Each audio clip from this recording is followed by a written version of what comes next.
Joe and Tom are here. We've got movie reviews in your ear, but we have to make something clear. These are just opinions, so don't take it personally. Just because we don't like it, you can still be happy. Enjoy what you like, you're an adult. Yeah. BWN Productions, mask plus props and costume work. If you want a monster name, contact BWN Productions. Fast custom shirts, hundreds of t-shirts, all at reasonable prices. If you need custom work, contact Fast Custom Shirts.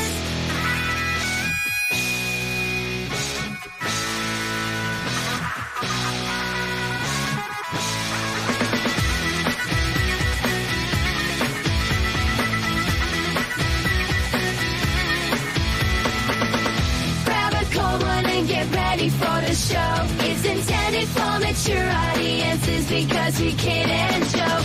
Boy God is here and so is Tom and Joe.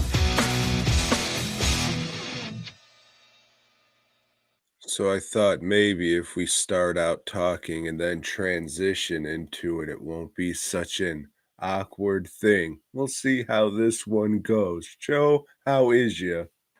Always want to start talking about the transitioning. Hey, I'm doing pretty good, Tom. We're just coming off of Easter weekend, or as some folks like to call it, Resurrection Sunday.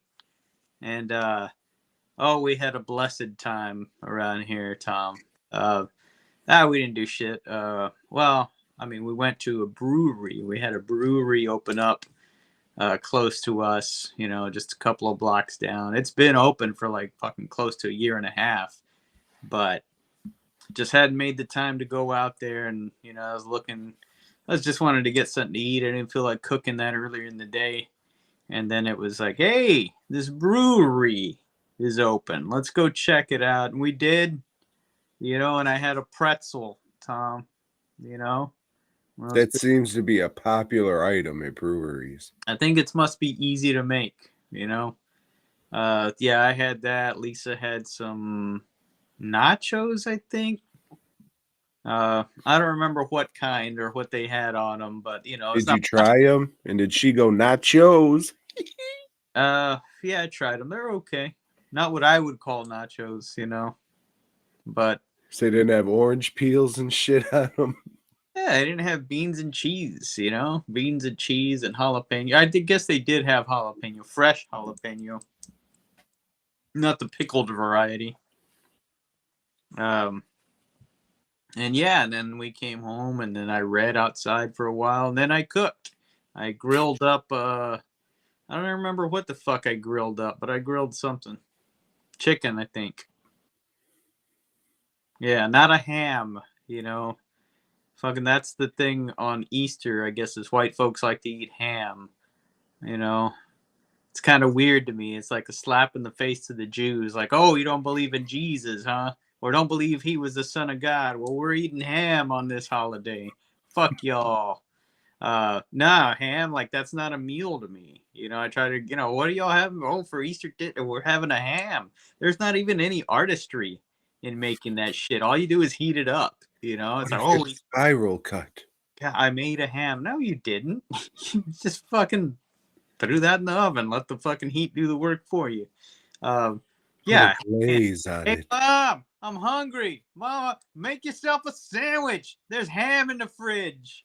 That's what ham is for, is to make a sandwich. It's not a meal. Should never be the main course of a fucking meal. It's dumb, Yeah, I could never do that. I'm not like a big fan of like big hunks of meat to begin with, but a big hunk of ham? Oh. Like on an egg McMuffin or on a sub or some shit, eggs Benedict, whatever. It's a sandwich filling. Exactly. That's what it is. And chicken cordon bleu. I'll give it that too. That shit's awesome. That's the dumbest shit. It's delicious, Joe. You've obviously never had it if you're saying that shit, because it's pretty fucking good. It's a fucking chicken with some ham and Swiss cheese stuffed in there. Yeah, I've had it. It's nice. It's good. You get a little broccoli with that shit. It's nice. Honey ham, FGP says. I don't even know what the fuck kind of ham I would get, because I don't really get ham. So it'd be Canadian bacon, I guess. I mean, even when I buy sandwich meats, which I just did today, I bought roast beef and fucking, I don't know, some kind of salami. Yeah, I got a double pack of roast beef and turkey. I usually get pepperoni, but I didn't this time. But as you found out, I don't eat that as a sandwich. All I right. just take it out of the fridge and eat it. And then you look at me and say, is that something people do? Just eat pepperoni? Like I'm the dickhead?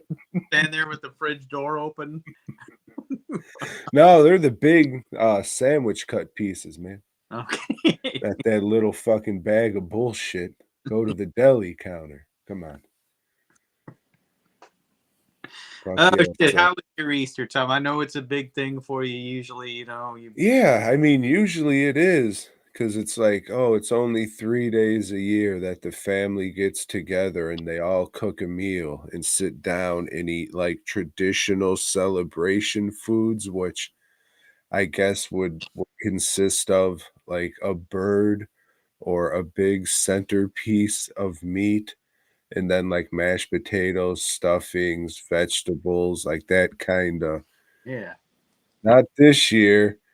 Nobody wanted to do it except me. I'll cook, I'll clean up. It's not a big deal. I can do all these things and we can have a normal traditional thing, but everybody wanted to go out, so we went out to the Cheesecake Factory, Joe. Oh, that place sucks. Been there a couple times, and I knew that, but hey, man, everybody wants to do, so that's fine. That's fine. That's what we'll do. I got spaghetti and meatballs. You can't fuck that up. Yeah, you can't. Yeah, of course, and they did. Um, the sauce and the noodles were mixed together, so as soon as they put that down, I said, in my head, I hopefully didn't let it show. But as soon as she put it on, I said, "Hey, can I please get some sauce? Thank you. I don't give a fuck." Like, we talked about this numerous times, and we'll talk about this numerous times for more. I don't care how they do it in the old countries. We're in America. You have your noodles, you put the sauce on top of it, you put the meatballs on top of that. You want to see your color difference, make it look nice. Look at any fucking cartoon picture of spaghetti. It's not going to be mixed together. Fucking ridiculous. That's just fucking so they can cut costs and not give you enough sauce and hide the fat. Awful, Joe. The meatballs taste like fucking like the meat that's in the Stouffer's frozen lasagna. Terrible. It had like a mint taste to it. The noodles were, I would say thin spaghetti and not traditional spaghetti, not quite angel hair, but definitely not spaghetti. And they put those little fucking leaves on it so they think you're special. Awful, awful, awful. But it's all right. I went home, got a thing of cookie dough, put that shit in the pan, cooked it, ate it. It was undercooked. I don't give a fuck. I still ate the fuck out of that shit. And now I have 8 toes left. Would recommend. Not the Cheesecake Factory, but, cookie bars or whatever the fuck they're called. Well, I'm just glad you guys got a new tradition. No, I told them, I said, hey, since we don't have a plan for next year, I'm going to cook.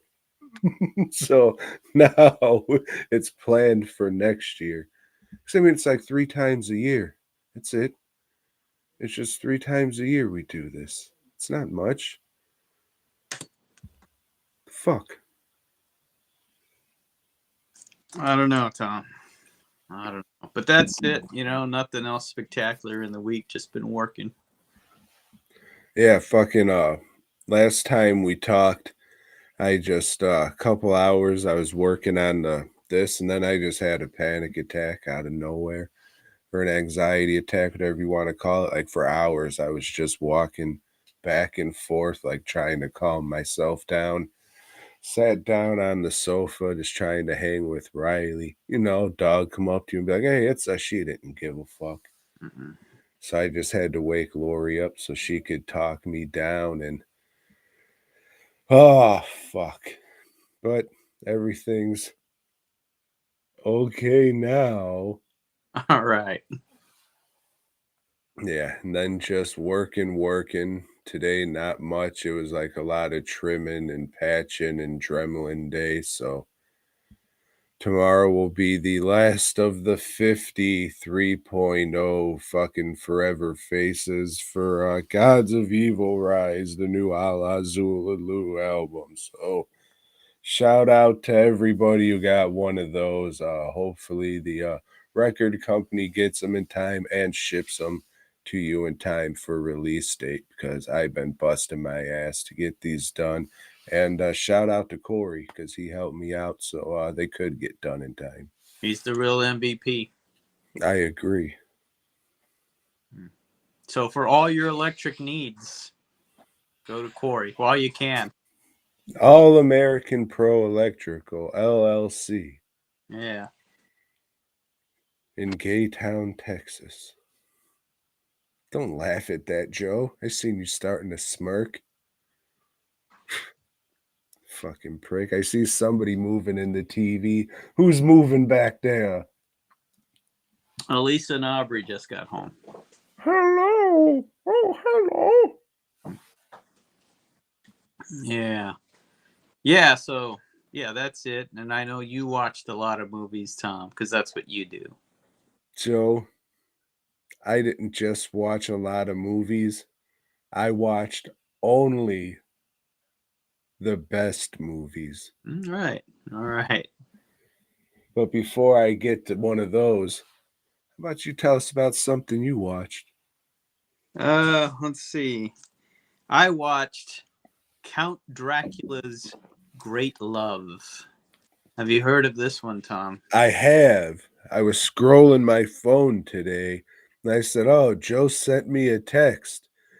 Oh, it's his list for tonight. And it said Count Dracula's Great Love. And I thought, hey, that's probably a movie Joe's going to talk about.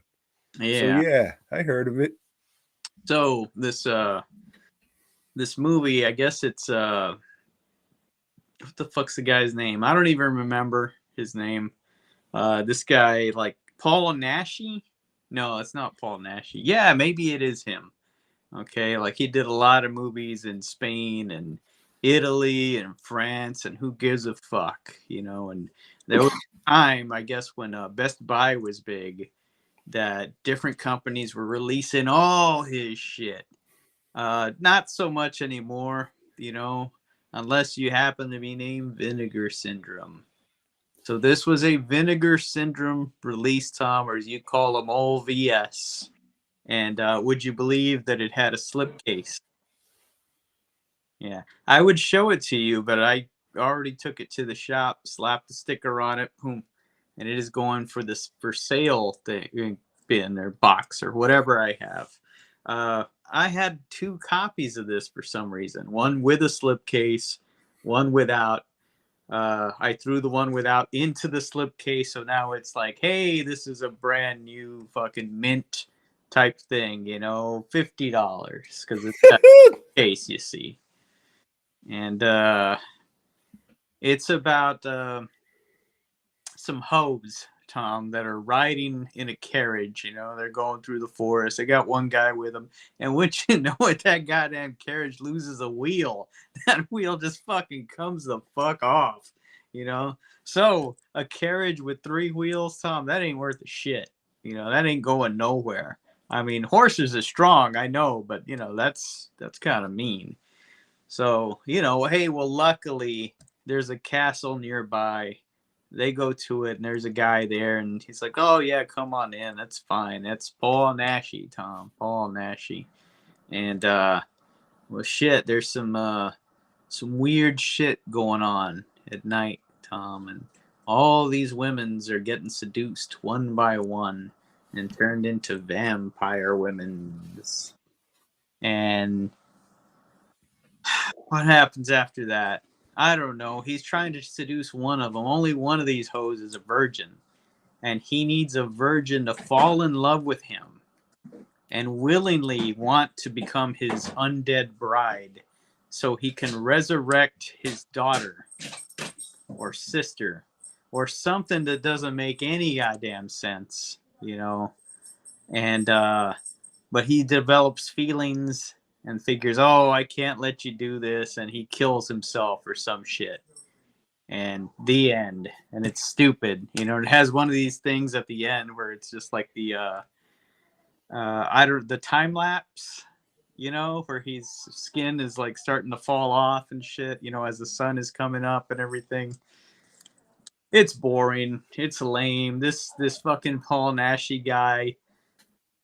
I don't know. If you're into his movies, good for you, I guess. I don't see any appeal to the guy whatsoever. It's just, dude couldn't even speak English, Tom. This shit's all dubbed, you know. I don't know. It felt like it was this Spanish company trying to make a Hammer type movie. You know, it's kind of like those period pieces that they did, where the chicks are dressed in low cut, you know, outfits. Except this one has nudity. You know, I think all the chicks get naked at one point or another, but you don't care. You know, it's like big deal. All right, she's attractive, but so what? This movie sucks, and nothing can save it. Nothing. Would not recommend Count Dracula's Great Love at all. Yeah, I never had any interest in watching any of this guy's fucking movies. He's got a lot of them. He's got a fucking lot of Yeah. them. You'd be hard pressed to avoid him if you're just gonna go like on a movie watching frenzy. You're bound to hit something he's been in. Yeah, luckily I haven't. I haven't yet, but yeah, his shit, the art they choose for the movie usually looks very unappealing and has some kind of low rent spooky monster on it, whatever that may be. Is it a bootleg Wolfman, a bootleg Muckman? It's something that's ooh wooga booga, but not quite.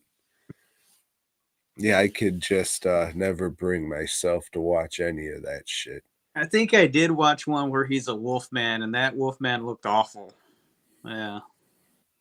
So yeah, a lot of his movies rely on the tits and ass factor to get people to watch him, I guess. Then and now. I mean, what else? What other reason? But like I said, you're so bored by the plot, it doesn't matter. You know, it's like okay. Yeah. Yeah. I guess fuck it, speaking of being bored by the plot not mattering and being available at vinegarsyndrome.com, I watched the motion picture that's sweeping the internet, Spirit Riser. Have you heard of this one, Joe? Yeah, I have. All right. Because it's sweeping the internet. When Vinegar Syndrome or their partner label, whatever, it's all the same thing. You buy it at vinegarsyndrome.com. So that went up, and people were like, "Oh my god, this!" Or sorry, they said, "Oh my gosh, this one," because they're goofy. You see, Joe. They said, "Oh, this one, if you like filmmaking and independent spirit, oh, this is just so breathtaking and shot so incredibly well." Oh gosh, Joe. So This one is about a couple of sisters whose parents died. Mm. And then one gets transported to California Mm. and one's in New York. Ugh. And they happen to be spirit risers, Joe. What's And the you riser, Tom? that's what I was gonna say. You being a spirit riser yourself, explain to everybody what a spirit riser is. It's like you go to a party and everybody's kind of just like sitting around, not doing anything. So like you start like, I don't know, put on a little music, do a little dance, invite somebody else, Working. and it's just like, yeah, let's raise everybody's spirit. Unfortunately, these two mopey bitches can't get people to get their dance on. This is just, art scene, weird for the sake of being weird, avant-garde, just whatever. You already know what this is, the new you could just say, "Ooh, the New York independent underground film scene." You're just like, "Oh, Christ. They're worse than the people in California. You're over on this coast, you'd think you'd have a little more sense." I don't know, but yeah, it's just super hipster shit. Uh, God bless them, Joe. They did all these like different kind of filmmaking techniques. Sure, it was on a zero budget, but they went out there and made this weird ass movie that they wanted to make with just all this crazy animation and just different styles of stuff. So, that's what independent cinema's about. Going out there and doing your wild shit outside the studio system and just getting your art out there. But that doesn't mean I have to like the shit. I appreciate that it exists, you made it, and I'm sure there's an audience for it, but it ain't a fucking 40-year-old dude who likes Ricky O and shit. So, um, I mean, they got their quarter royalty off of you, right? yeah, I mean the no rush reward credits, those do translate to actual dimes for the people who get them. So good for that, but I couldn't finish it, dude. This shit went on and on and on. Nobody could act. The music was all right. It was music I would never listen to. Like, I would be embarrassed to listen to this shit, but just the bar, everything else set, I could be like, oh yeah, I can understand liking this goofy music. Like, if you grew up like in trauma movies and shit, like, oh, Class of Nukem High is awesome. And then you grew up and you're just like, my look is gonna look like one of these fucking people from Nukem High and shit. You go to conventions, you know what the fuck I'm talking about. It's the craziest shit. It's like, that's cool, that's what you want to do, but like your real life, you is this character from a trauma movie. It's all weird. Again, like what you like. You probably live in Austin. It's okay. So keep it weird. Yeah. But yeah, just not for me. I tapped out like an hour, 13 minutes in. Sure, there was maybe only 20, 25 minutes left, but I had enough. Like, I kept checking the runtime. My face, like, was just like,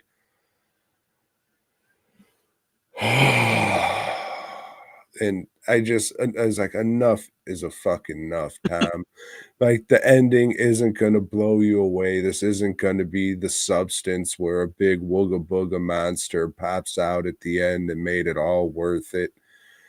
So fuck no. I before I turned it off, I will say this. I checked to make sure it wasn't a 2025 movie. Because if it was a 2025 movie there, young Joseph, I was going to finish it so I can put it on my worst of the year list. Well, I mean, it shows that you and I run in very different social media circles because I hadn't heard of this. Like, nobody I know is talking about it. And you're Yeah, this is definitely not your kind of thing. It's just zero budget weird. It's weird. Like, if you like weird shit, you might like it if you watch this with friends drunk and not alone by yourself sober. Maybe. Um, yeah, it's this movie just irritated and annoyed the fuck out of me. It reminded me of being fucking annoyed sitting through that movie Kuso. Uh, that's a piece of fucking shit too. And yeah, I'm sure there is a fucking audience for this. How big, how small, I don't know. It just fucking ain't me. Um God bless them for getting it the fuck out there. I mean, they put time and effort to do their little stop motion shit, their animation, some of the lighting's all right, but when everything is just like, what the fuck is this? Who cares? It's this is I don't know, this is just the new school of movies that Troma's spawning. This is clearly a Troma fan making just their weird independent art movie. So good. Again, there's a place for that. There is. That just not it, on my television. yeah. I tried. I Yeah. didn't say, oh fuck. I was like, oh yeah, this looks weird. I like weird shit. All right, I used to.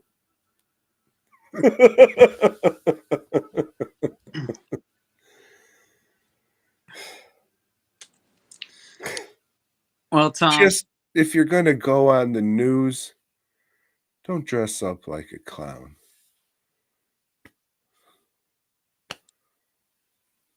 uh, it being Easter weekend and all, I wanted to watch a war movie because nothing reminds me of Easter more than war, Tom. And it's You like, know what I always wonder about war, Joe? what's it good for? That's fucking right. What is it good for? Making money, Tom. Ah, And I'm just about to tell you all about that because I was scrolling to old Roku channel, the channel that nobody watches because all their content is on Tubi. Um, and I came across one I hadn't seen called The Dogs of War. um, this one stars Christopher Walken. You know old Christopher Walken, right? When he was younger, Tom, he looked a whole lot like a marionette. It just had a weird, like, marionette looking face. Like you expect to see the strings, like, pulling him along. And he is a soldier of fortune. That means he's a soldier, but he's not affiliated with a country or anything. He goes where the money is. You can pay him to be your soldier. And that's just what this guy does. He says, "Hey, we need you to go into this West African country. This guy's taken over there, and we want you to just get some surveillance. See what his defenses are like. See what things are like over there." He goes over there. Security around there is pretty tight, so tight that they find him, lock him up, beat the shit out of him, and send him back home. Now, this is one of the few cool things about this movie is the makeup they do when he's beat up. He actually looks like, hey, people have been fucking beating the fuck out of him. He looks all like puffed up and bruised and like, usually in the movies, like people get hit 100 times and they look fine. They might have like a little piece of blood, like, yeah, or a little scratch right here. But no, they fucked this dude up. He goes back home, and it's months later. He's recovered, but he's still kind of fucked up about the whole thing. And this guy's like, "Hey, we want you to go in there. We're gonna, give you money to assemble an army, and we want you to take out the president there because we want to take over ourselves, And they got platinum there in the ground. We want to get that platinum for them, so we can make them records that people put on the walls once they sell so many units. Let me ask you this, Joe. Hmm? Would you say that he was assembling a team? Yeah. Superpowered individuals Hmm? coming together for one common goal? Yes. So yeah, he gets these guys together, and this is the rest of the movie, Tom, or the majority of the movie is them planning the attack and them like negotiating with other people for like, hey, we need these weapons. I don't know, it's like, you willing to pay this? No, we're willing to pay. It's just a lot of talk and a lot of bullshit. And this is a long movie. It's just a lot of that, just like, and then finally in the last 20 minutes, okay, they go and they're like blowing the shit up, and they're invading and they take out the president. And at the end, he doesn't give let the new regime get set up by that corporation. He already has a guy there that, he met while he was in prison. It's supposed to be the rightful president. But, he fucked over the company that was paying him. That wasn't cool. Yeah, there's no honor. Oh, no honor anymore in Soldier of Fortuning. Yeah, it's just a boring movie, man. It's like there's a thing on a poster where he's holding this big gun, and it's kind of like it's got like a big revolver, and it shoots like big old fucking rockets. But it's like, I don't know, some kind of weird pistol or something. You've probably seen it in other movies used better. But I guess this gun was new at the time, and they wanted to show that off. It sucked, man. It's, I mean, okay, maybe it was realistic, but realism doesn't, equate to entertainment. And I want to watch a war movie to be entertained or to get depressed, not to be bored. And I mean, fuck, I was bored. I was really bored. The Dogs of War. Nah, next time just make it, but with real dogs, and I'll be entertained the whole time. Let's get War Buddies. Let's have that fucking movie get made. I'll watch the shit out of that. I wouldn't. That'd be the saddest fucking movie ever. But yeah, it would be, have it all, when they have their victory. Yeah, and just when old Pooch, the one that's really trying to prove himself to the captain dog, whatever, when he finally, sacrifices himself for everybody. That's going to be a hard moment. But shit, it's going to do a lot for that movie. No, that would have to be made by the Chinese, I would assume, Joe. That would not be, I don't even think that could get released in the US, if we're being honest there. Cost a little more, but sure it would. I don't know. I think the backlash on something like that would be so huge that yeah, you think, oh, the turtles and cannibal holocaust. Oh, how could you could fucking a bunch of puppies fucking exploding and shit? Fuck no, dude. You see little paws fly up into the air. Dogs put their fucking hands over their snouts. Fuck no. That'd be great. No, you would definitely cry during that. That's what I said. Would it be great? Evokes that kind of emotion. All right, dude, you know what you can do if that's what you're trying to get out of life? You know what you can do? You can go screw. Go suck marmalade, you see. Just go volunteer at the pound. If you want to cry and see dogs die, just go get attached to them at the pound and then have to lead them to the chamber. I fucking work, Tom. I don't have time for that. I mean, but you can help. I can't. You can. I cannot. I have no time to help anybody with anything. It's a shame. You need to find time, Joe. Busy, Can't drop everything and just say, hey, well, let me go paint some masks. Fuck day. I don't know, Joe. Because you have been known to drop it like it's hot, and sometimes in front of me, and I just look over like, what the fuck is this guy doing? And then walk away because I want no part of it. It's weird that you do that. Merengue comes on, and then you drop it like it's hot. Gay when you're not watching roller coaster videos. Oh, I lost my hands, and they flew up in the air like an exploded puppy's paws. Joe, Yeah. I watched the hit motion picture F/X. Have you heard of it? I've not only heard of it, Tom, I rented it back in the day.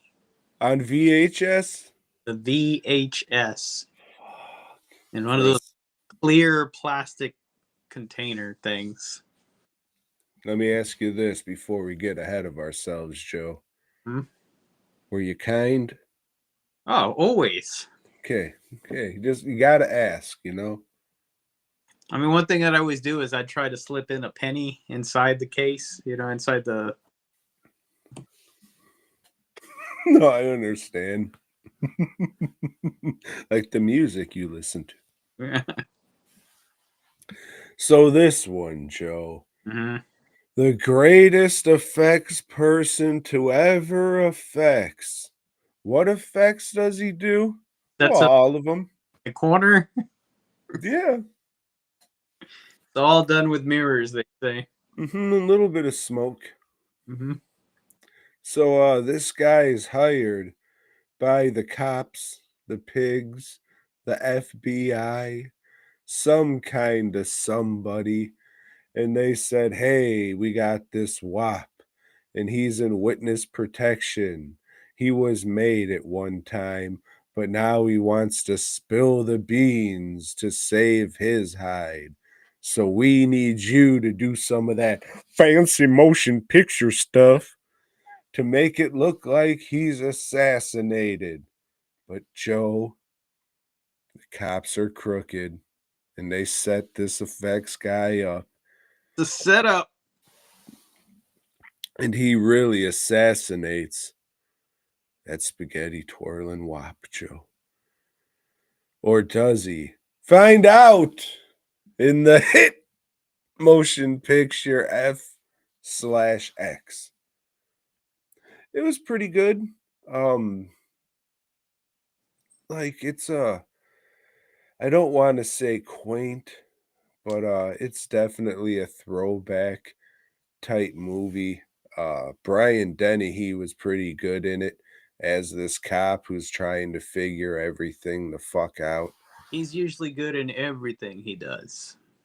Except Tommy Boy, too, because fuck Chris Farley, right, Joe? Fucking cokehead. Piece of shit. Can't wait till we do all the Chris Farley movies next month. I'll quit on that one. Bring it on. Why don't you take over that week? Fuck yeah. Month or whatever. Damn, numbers will shoot through the roof. It's it's an all right movie, like twists and turns movies. Why they fucking hired an Australian guy to play like an American effects dude is weird. Should have been some fucking long-haired idiot in an Iron Maiden shirt. So where Brian Dennehy is always good and stuff, Brian Brown is not. That guy's just kind of like him. Okay, I guess. That's the guy who played the effects guy? That's him. That's his character name, FX. That's right, Joe. And in the sequel, his name is FX2. So he was like a name at the time? Not a big name. I guess a name in movies like this, because this didn't have a big release. It did get a theatrical release, but it's one of those that people mainly watched on home video. And that's where I watched it, Joe. The home video known as streaming. Yeah, I just thought that was a very weird choice to have this Australian mate. Yeah. Is this? I But mean, I don't remember a lot of it. I remember being underwhelmed by it. For a movie called FX, there's very little of that in it. I mean, it's all different kinds of effects. He does them all. He does blood, he does monsters, he does explosions, he does car crashes. It's not how this works. You, Yeah, like, specialize in one thing, they're not gonna have the fucking monster guy set a guy on fire. he's an FX jack of all trades, Tom. I mean, yeah, all right, I'm gonna be the mask guy. Well, okay, all right, we'll call you when we need you. Well, I mean, I wouldn't say that. It's like the, special makeup effects all encompassing, which is, masks, animatronics, makeups. It's Hey, not masks, animatronic makeups, car crashes, pyro, stunts. such a little nerve there. So, hey, well, No, I mean just for the you don't understand the industry. but I mean, I know what you do. You can fucking sew a dress, you can print on a shirt, you can do all that shit, but this is something different. Limited myself to just screen printing. Yeah, it would be great if I was like fucking Brian Brown, Mr. FX in the movie, and could do everything, But he was a fucking go getter, He decided, oh, I'm not just gonna do pyrotechnics, I'm gonna do it all. He wasn't just a go-getter, Joe. If he hadn't, he would have been dead, you know. Kinda. I mean, sure, he has a Punisher van full of his tricks. Yeah, who wouldn't? I mean, most people most people aren't gonna have a fucking it's just what are we doing? It's but that being said, it's alright.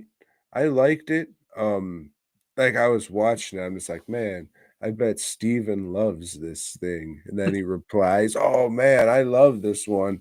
Yeah, it figures. It's good. Will I watch it again? Probably not. Well, I Will I don't it since I watched it back on VHS, and I think I was in what, middle school at the time. Holy shit, this didn't come out in the 1820s? Sure, it did. Mm, I don't know, this was '80s, it had to have been. Mhm. You weren't in middle school in the '80s, were you? Yeah, Holy shit. Damn, I thought it would have been '70s for sure. There's horror things in there. There's a zombie poster. There's like a picture of the It's Alive baby, and they're just like, "Hey, isn't this from the movie Screwy Fruit Loops or whatever?" And he's like, "Oh, yep, sure is there, mate." Oh, okay. They're just making up shit and using shit. I don't know. It's fine. It's not this fucking big effects monster movie. It's like, "Hey, look, there's molds." And the process of them doing the life cast, sorta, kinda, and then they go off and he makes these fucking floating makeups that are you can't do it in the short amount of time that they fucking had. they did back then, Tom. No. Good. That's the way they did it in the '80s. Had to get. I mean, Joe, Oh, I was taught in the way of '80s makeup, and, it wasn't that fucking fast. And it's alright. It's I would say it's worth a watch, mostly for Brian Dennehy. The effects stuff is just like a little, "Woo, need a mold," but I already rambled on fucking too long about this fucking made-ass movie, so you sure did. Fuck. fuck. I'll drink to that. Well, Tom reviewed one that I got from our friends over at Intervision, and this one's called Lady Libertine. This is a fucking weird one. This was made by the Playboy channel. I guess for the Playboy channel. It was made by Playboy International or whatever. One of the ladies that was in it tried to sue so it couldn't be released on home video or whatever, because she had then gone on to, I don't know, have a successful talk show or something. But this movie starts out, this guy, you know, he's British, I guess. I don't know what fucking country this is from. This is dubbed. He's riding along, you know, riding his horse back home on a, you know, dirt horse trail or whatever. And there's this little boy, Tom, walking along the road. But it's not, Tom, it's not a little boy. Obviously, it is a little girl dressed up in a bad wig. You know, the page type look, you know, that bowl cut and then it comes down straight hair. I don't know. White kids would have it. Uh, you see them in like medieval movies, you know, they like do shit for the king, you know, it's just very blonde. Anyway, it's wearing one of those. And oh, where are you going? Oh, I'm going to the coast. I'm going to, you know, and I'm going to work on a ship, you know. And it's like, where's your parents? I have no parents, sir. It's like, well, you should come with me to my castle. He takes this boy, a girl dressed up as a boy, to the castle. And, you know, it's like, well, I kind of like you, little boy. Why don't you just live with me? You know, you can live here with the castle and the servants will take care of you and all that. And the little girl, you know, starts reading everything, starts, you know, getting into things there, but it's a bit rambunctious. So one day this guy has to give a whipping, you know, corporal punishment, you know. And as he does a bare bottom whipping, Tom, he noticed, oh, wait a minute, this kid ain't got no prick, you know. So it's a girl. He finally realizes it's a girl, but doesn't let the little girl know that, you know. And I don't know. I think the guy was attracted to him when he thought it was a boy or something. Very strange. Very strange. After a while, I don't know. She lets him know her secret. You know, is aha! I already knew, but now we can be together. And yeah, so then they're together.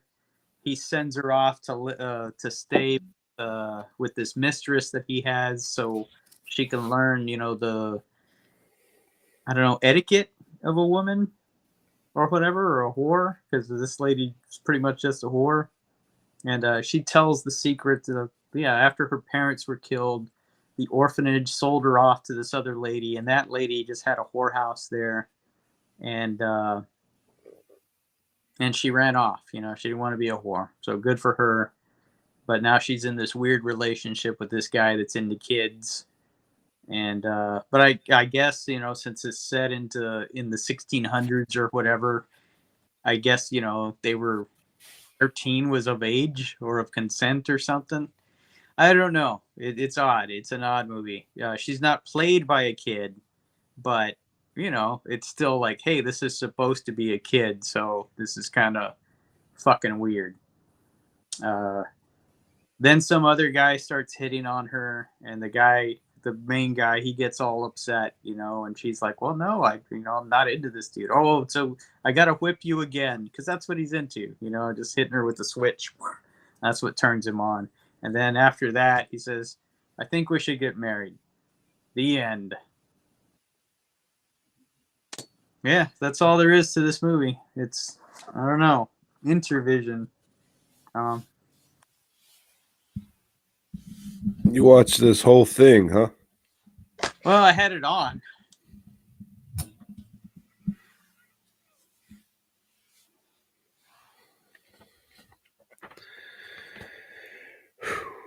Well, there, Joe.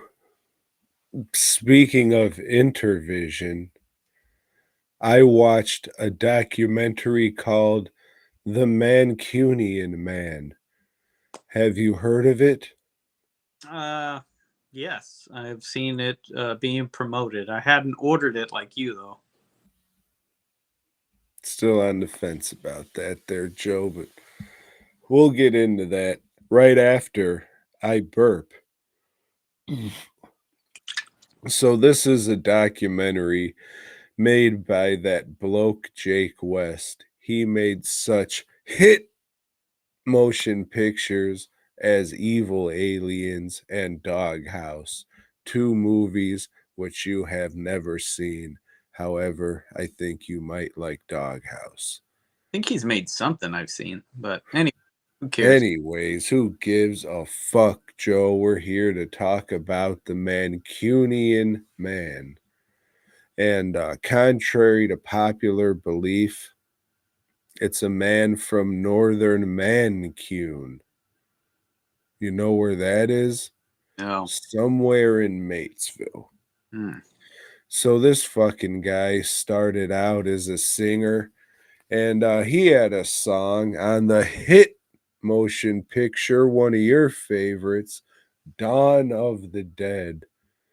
Some song about being a man or loving a man or some shit. I didn't remember it from the fucking movie, Joe.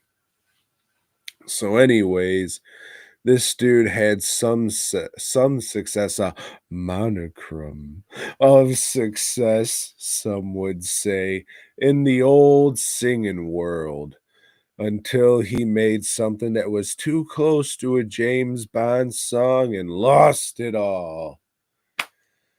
Fuck. So he says, "Oh, mate, you know what now? You know, I'm some kind of British guy, but I'm talking like an Australian. It's all the same. I'm going to make movies now, yeah? No, fuck that. No, not yet. Jumping ahead, I is, yeah? I'm going to write books first. And then I'm going to get these books made into movies." So he does. And then he says, "Hey, this isn't like my book. I'm going to start making the movies now, Joe." And he does. And he does. He makes a bunch of these movies, discovers, oh, if we just shoot them on video, it'll be a lot cheaper.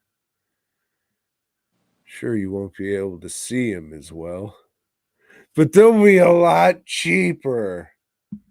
Sure, he might not finish them all, but they'll be a lot cheaper. And, we just learned the story of Cliff Twimwool, something like that. Sorry, I don't remember your name.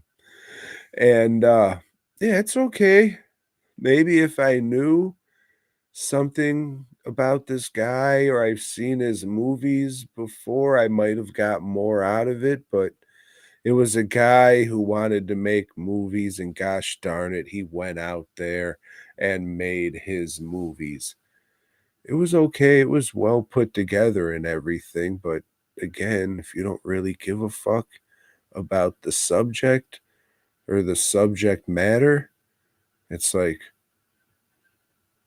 okay, I'm glad this is out there for the fans and, to get this guy's legacy out there. But I don't know. I haven't seen any of these guys' movies. This isn't.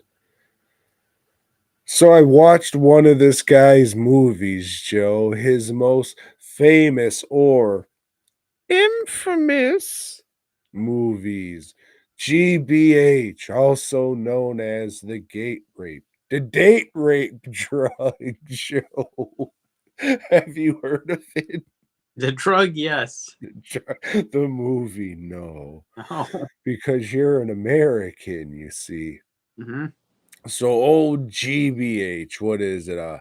Grievous bodily harm, because grievous is a word Americans use. So in this one, a bisexual bodybuilder played by this Cliff gentleman. These are Bull. all Bullwhip Cliff. So old Bullwhip is released from prison, and would you know it, this club that he has some loose affiliation with or big affiliation with, I don't know. I don't speak their Take language. by another pimp. Yes, right. It's all just foreign to me. And he kicked Queen V out of there. Tom's frozen again because, well, you know, his internet connection, well, he doesn't pay the bill all that often, you know, and if it gets closer Joe. to the bill, then they're just gonna, oh, there we go. He's back, folks. Yeah, his internet, it runs slower than that old River Winfrey. I'll tell you that. It's like it's made out of molasses. Huh? So this bisexual gentle fellow, he's released from prison, and his buddies at this bar says, "Oh, the mob's putting a squeeze on us, and they want us, man, they want us out, and they want in." And he says, "Oh, mate, I kick their fucking asses, keep you safe." And then he starts hanging out with this other guy. They roll around in the grass and shit. And then he starts fucking all these bitches because he's in a club and they're there. So why not? And then the mob shows up and he starts punching them and he starts kicking them and he stabs one of them in the hand and a little bit of blood hits him in the mouth. And ooh, grievous bodily harm. It's all right. It does have that Dolomite spirit and that Rudy Ray Moore. I'm gonna go out and make my own movie and do it my way. So it has that charm to it. It's just shot on video decades and decades and decades ago. So it was just kind of hard to watch. Like you can tell there was charm there. And it was all right. I was laughing at stuff, but it's a movie and the picture quality was granted, I watched a VHS rip off of YouTube. But still, that's how most people seen this movie.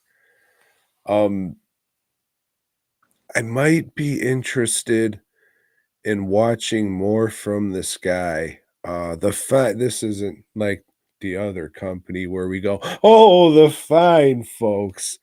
But the fine folks at Severance slash Intervision got a hold of all this guy's movies, most of them.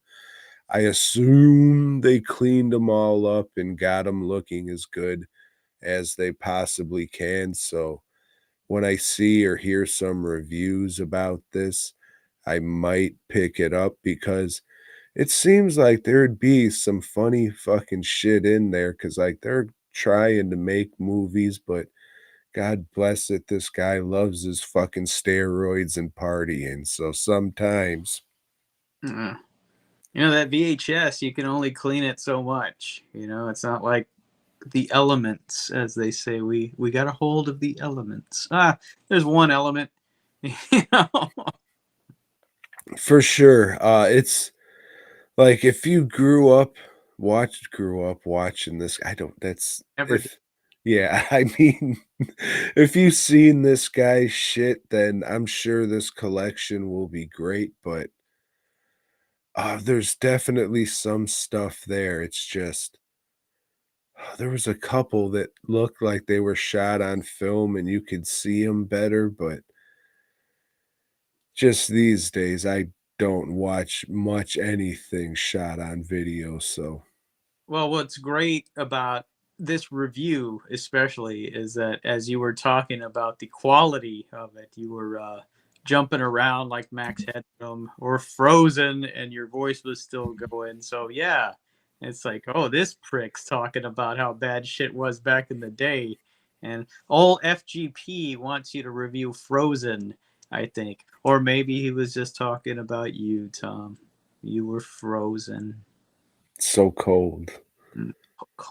Fuck.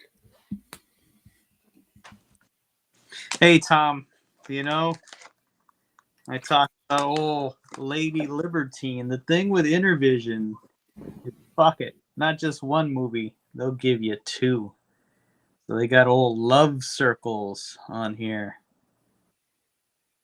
Love Circles, Tom. is about a guy. He's an American. He's a DJ. You know, he's a famous DJ. He goes out to a club. You know, and he's meeting a lady there. You know, and he's gonna take her home, or go back to her place rather. And well, while he's at the club, he's given a pack of fags. That's right, he's in London.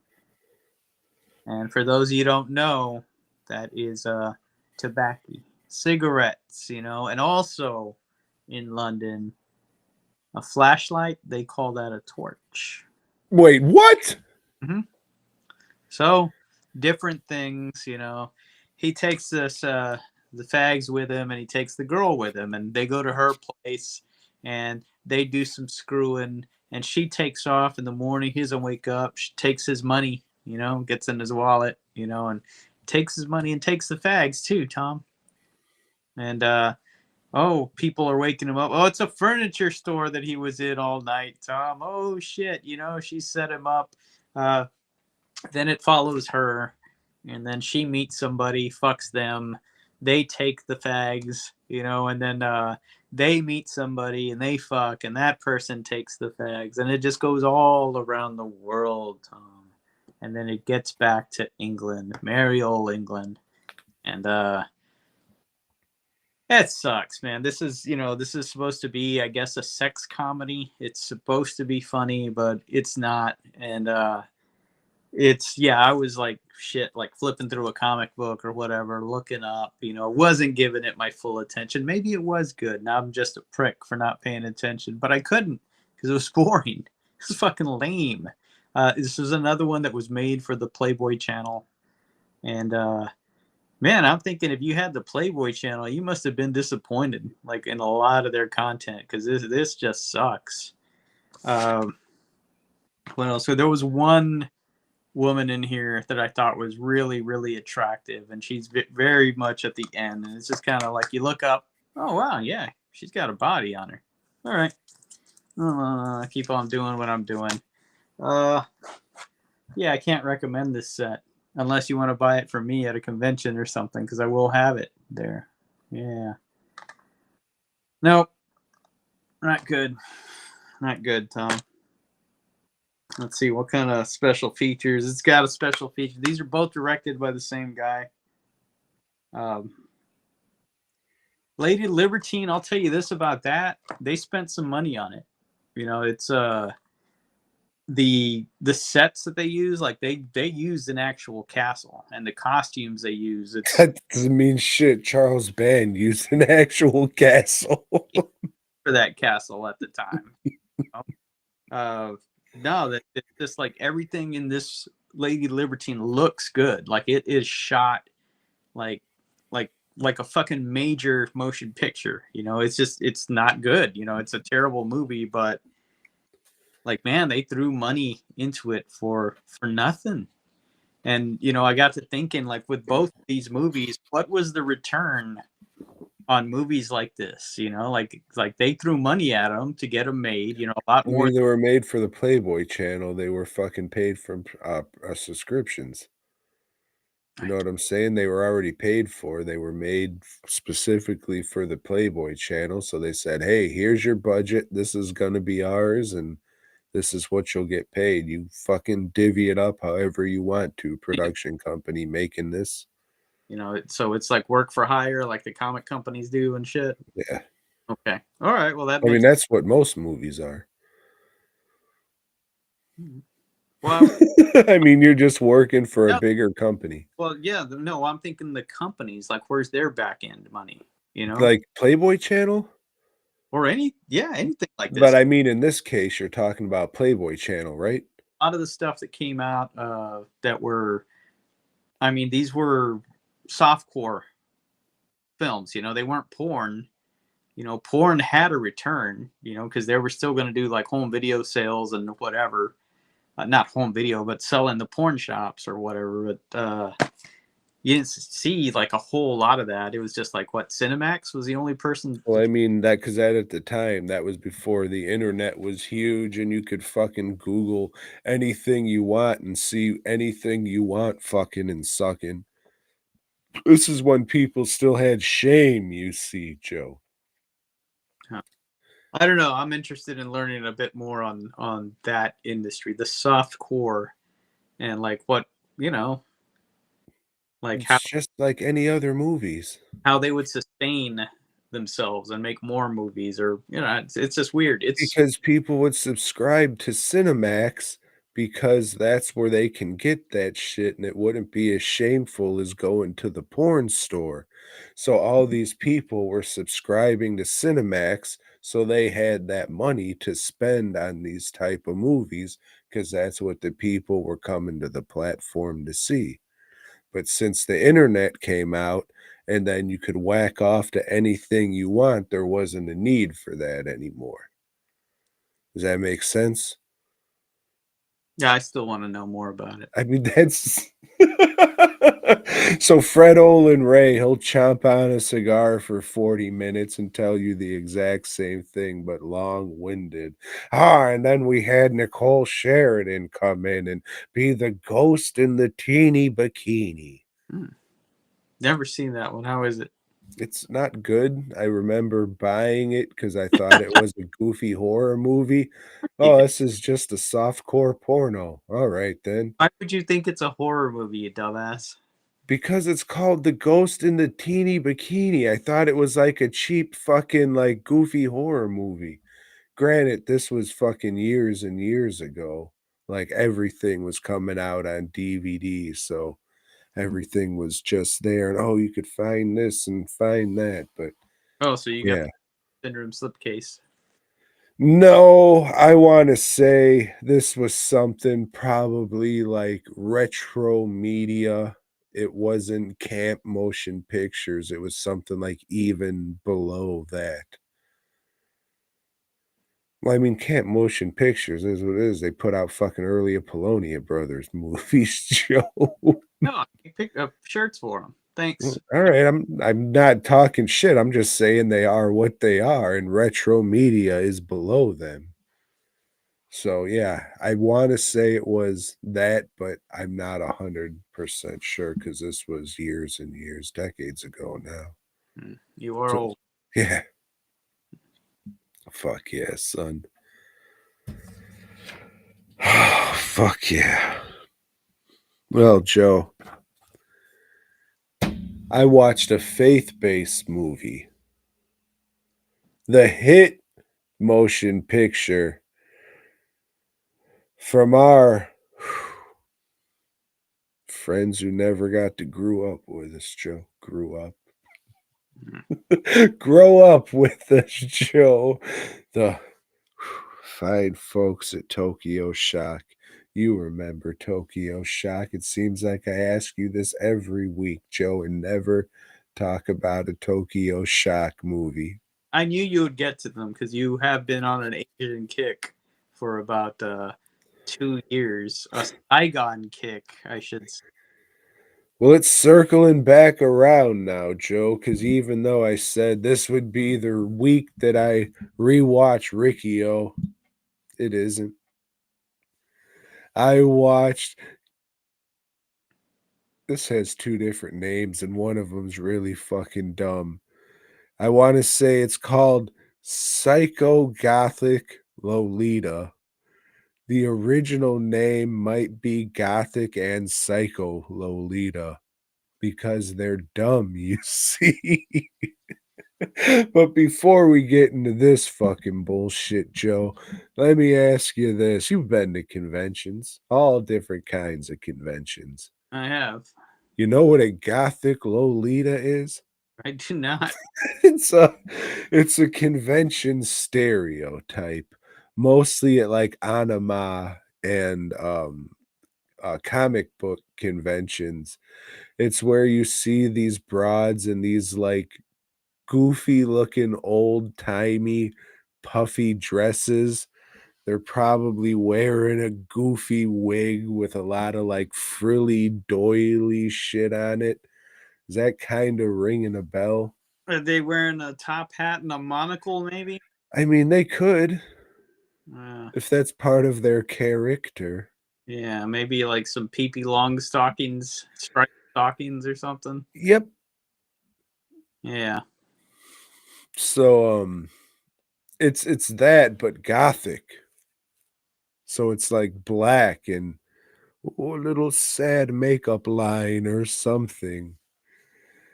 So this one is about a psycho gothic Lolita, Joe. Can you believe that? And she's on a quest for revengeance, you bitch.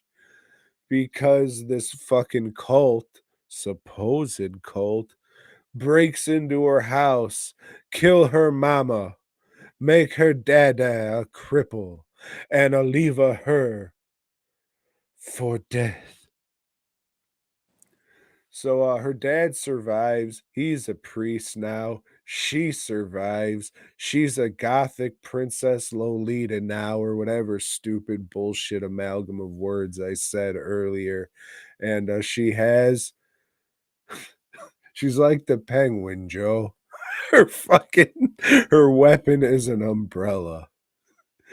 So every scene is introduction setup to one of the cult members she's gonna kill. She kills a cult member, then reflects with her cripple papa, and then it happens again, and then it happens again. It's very fucking paint by numbers. Um, like all these types of Tokyo gore, Jap splat movies, whatever you want to call them. The kills are great. I really like these kind of just fucking goofy, cartoony kills where it just sprays blood and all the gore just looks fake, but it's fun cartoon shit. Like, I really like that style of, hey, we're just having fun and it's over the top here. I'm sure you can tell by the movies that I made. But everything else is just kind of what the fuck. This is a very, very middle of the road one of these movies. If you've seen Machine Girl, if you've seen Tokyo Gore Police, if you've seen Vampire Girl vs. Frankenstein Girl, fucking the sushi movie, if you've seen all that shit and you like them, I mean, check it out. It's more of the same. There's some funny shit, but it's just so middle of the road, paint by numbers. You've seen it before. Why bother? So it's another one. But at this point, who cares? Because there's nothing that's like, but there's this one part. There's not.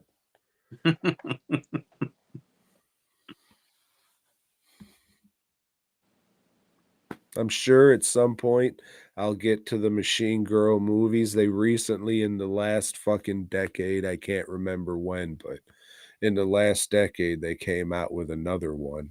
I think And I this too, and I've never watched it. So I've got like a Machine Girl, and then I've got like a Frankenstein. you might like that one because, well, I mean, I won't say anything, but you might like that one. But out of all of them, Tokyo Gore Police is probably the one. Alright. I'll never forget whatever the fucking guy who made these, they had him there at Frightmare one year, and then for all reason, him and all the Japanese people he brought with them, they decided to get naked and do something. And then they ran through the lobby covered up, and we were next in line for the elevator. But the people working the show were very adamant that they take that elevator to get them up and out of here. What happened? I don't remember. I do remember it was the year John Carpenter was there, and it was a smaller hotel for sure. This was before they were at that one by the airport. It was like you would walk right outside and the pool was there, and Yeah, that one's right off the freeway. yeah. So what exactly happened? Maybe they all said, "Oh, banzai!" boy, and jumped in the fucking pool naked, and they all got, all right, we gotta go, let's get out of here. And then fucking Jamel got pants. That was that year. That was still one of the funniest fucking things I've ever seen.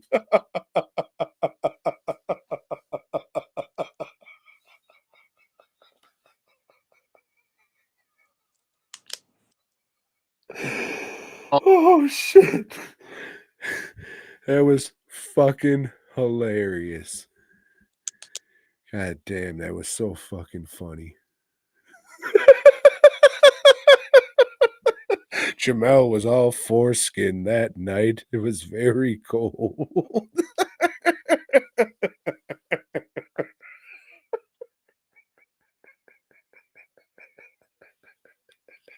He was shocked. He was just stunned. Charlie just went over and pants right outside the entrance of the hotel. And you know, there's people around just smoking, drinking. He just froze, and people were looking at his little wiener. Fucking birds of a feather.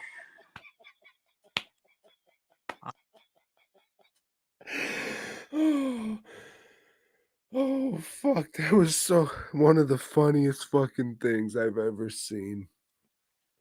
Oh, man. Nothing was going to happen. I said, hey, I one up you cops. There's a whole room of Japanese up there. You let my half a black friend go.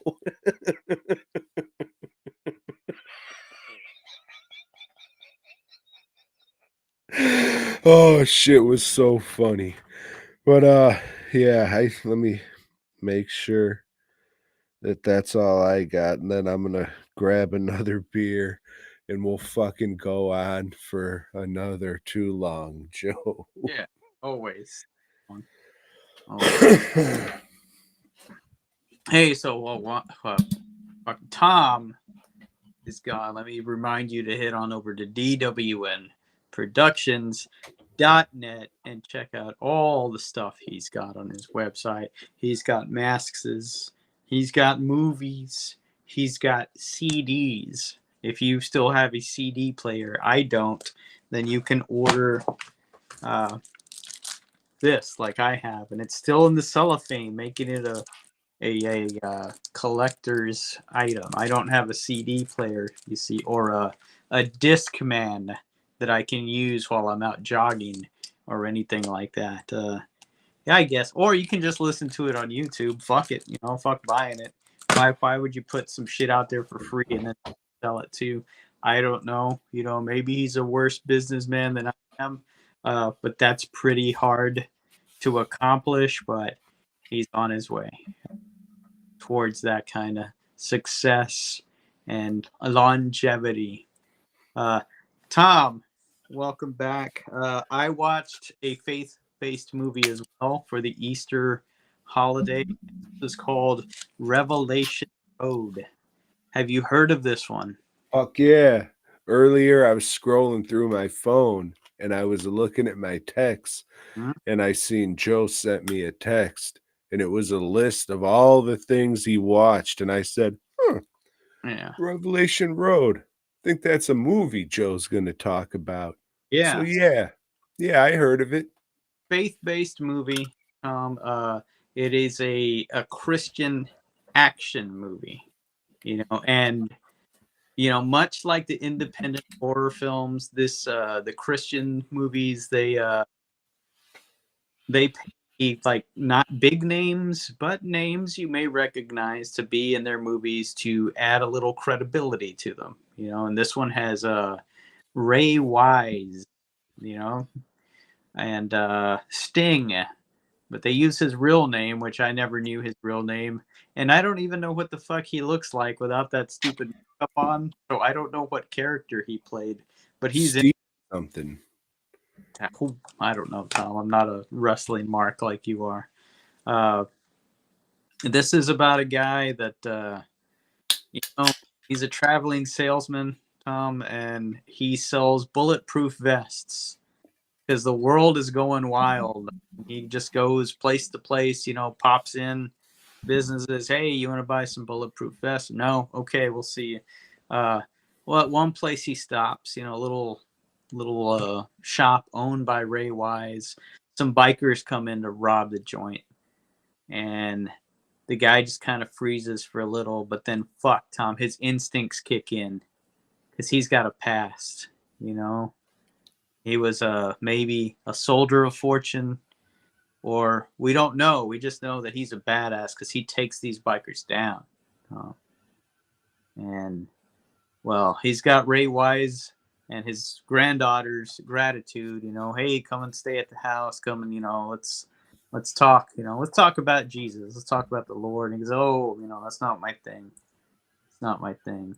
But well, fuck, he's done pissed off the bikers, Tom. And this one biker leader, he's got like at least 8 guys in his gang, you know, because that's, you know, that was what was in the budget. And they're going after him. They're sending guys after him. And he's, you know, he's at the hotel and the cops are there. And, you know, they're interviewing him. Who's playing the cop? Oh, your buddy Eric Roberts is in it also. The difference here between like horror independent movies and these faith-based movies is they seem to like, hey, we've got a role for you. Like, come and play this role. We'll give this money to play this role. To where the horror movies, they seem to, hey, we got this guy to be in our movie for a day. Let's write a role for him real quick, you know. And that's why they tend to suck, you know, because it's just done on the fly.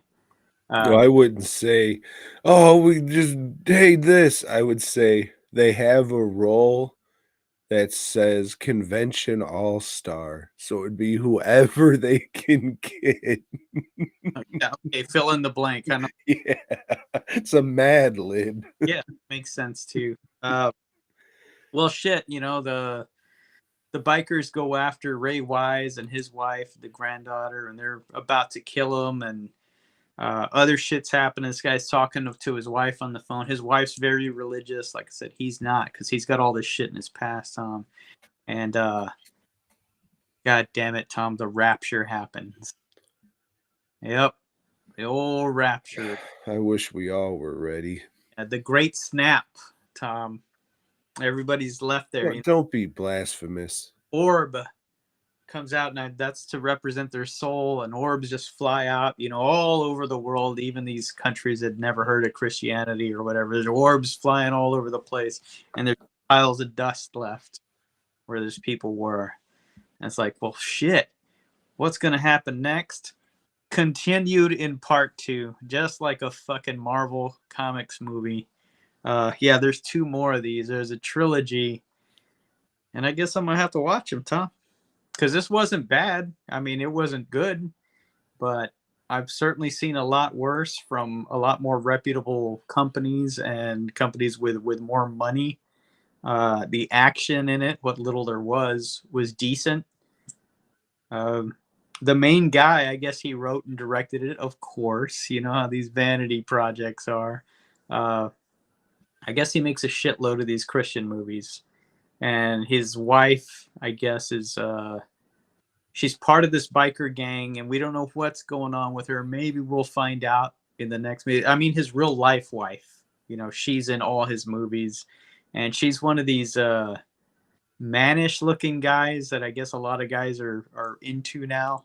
You know, mannish looking chicks like that Rhea Ripley that everybody loves. You know, it's like, all right, looks like a dude, but you know, do what you want. You know. I guess you were into Lady Libertine also, but yeah, I don't know. These are streaming on Tubi. Watch them if you want. If not, I don't give a fuck. I mean, a little bit. It would be nice if fucking somebody watched it and they hit you up and they say, oh, Joe, I watched this hit Ray Wise movie because you suggested it. Thanks, man. I liked it. You'd be like, oh, that was cool, man. You'd give a little bit of a fuck. Maybe. Yeah. Well, so think before you speak. Then go ahead head on over to the Disney Channel and watch Amish Stud, the Eli Weaver story. This is one of them ripped from today's headlines. This is a made for Lifetime movie. Okay. Unlike the what we were talking about the softcore porn, you know, okay, well they with these movies they're not spending a whole lot of money on them. You know, they're just cranking them out there so Lifetime can have content.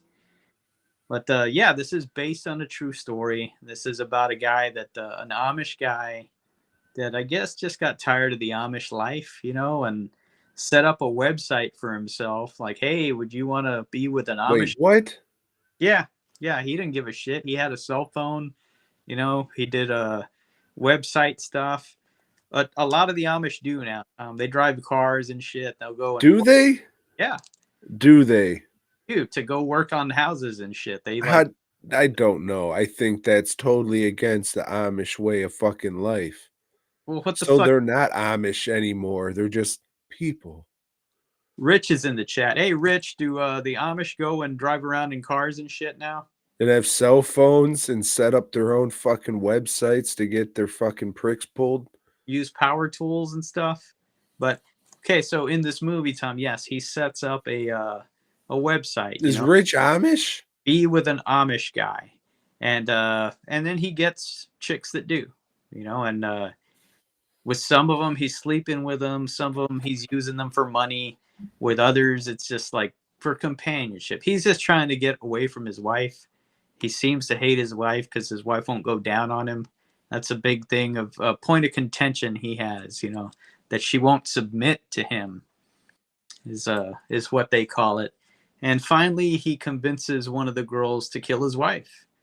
And yeah, and from there it's just the cops are investigating, and eventually, yeah, they find out which one of these hoes did it for him, and you know, the trial and shit like that. It's very by the books. It's lame.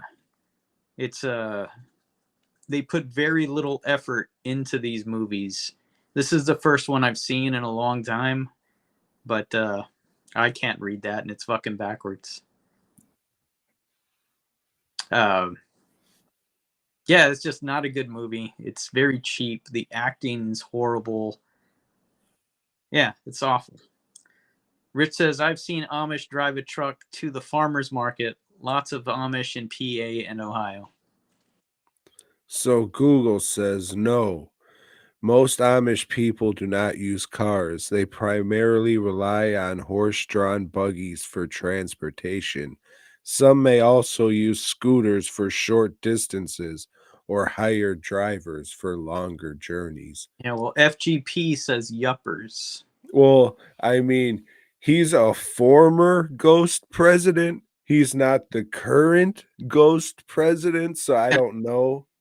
You know, he's just not relying on Google or whatever the fuck you're talking about. Well, I mean, this isn't just Google, but it's the Google AI overview. I'll ask Gemini too if you really want to get to it. I had a fucking website.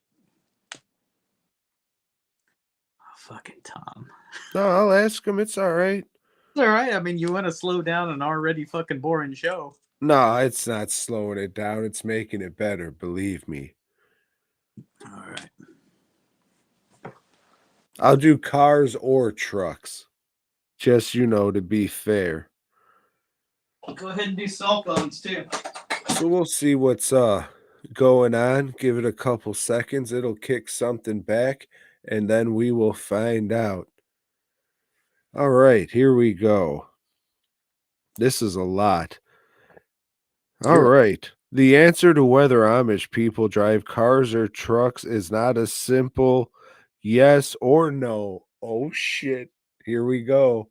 Yeah, and you said this sucked. All right. As it varies depending on the specific Amish community and their... See, there's going to be big words that you can't read, Tom. No, this is an Amish word, Joe, because it specifically says this is what it means next to it. So, ORDNUNG. That sounds Chinese, Mandarin, but it's Amish. And that means rules. Here's the breakdown. Old order Amish generally do not own or drive cars or trucks. They believe that owning and operating such vehicles can lead to worldliness. Can you believe that shit, Joe? Owning a car can lead to worldliness. What does that mean?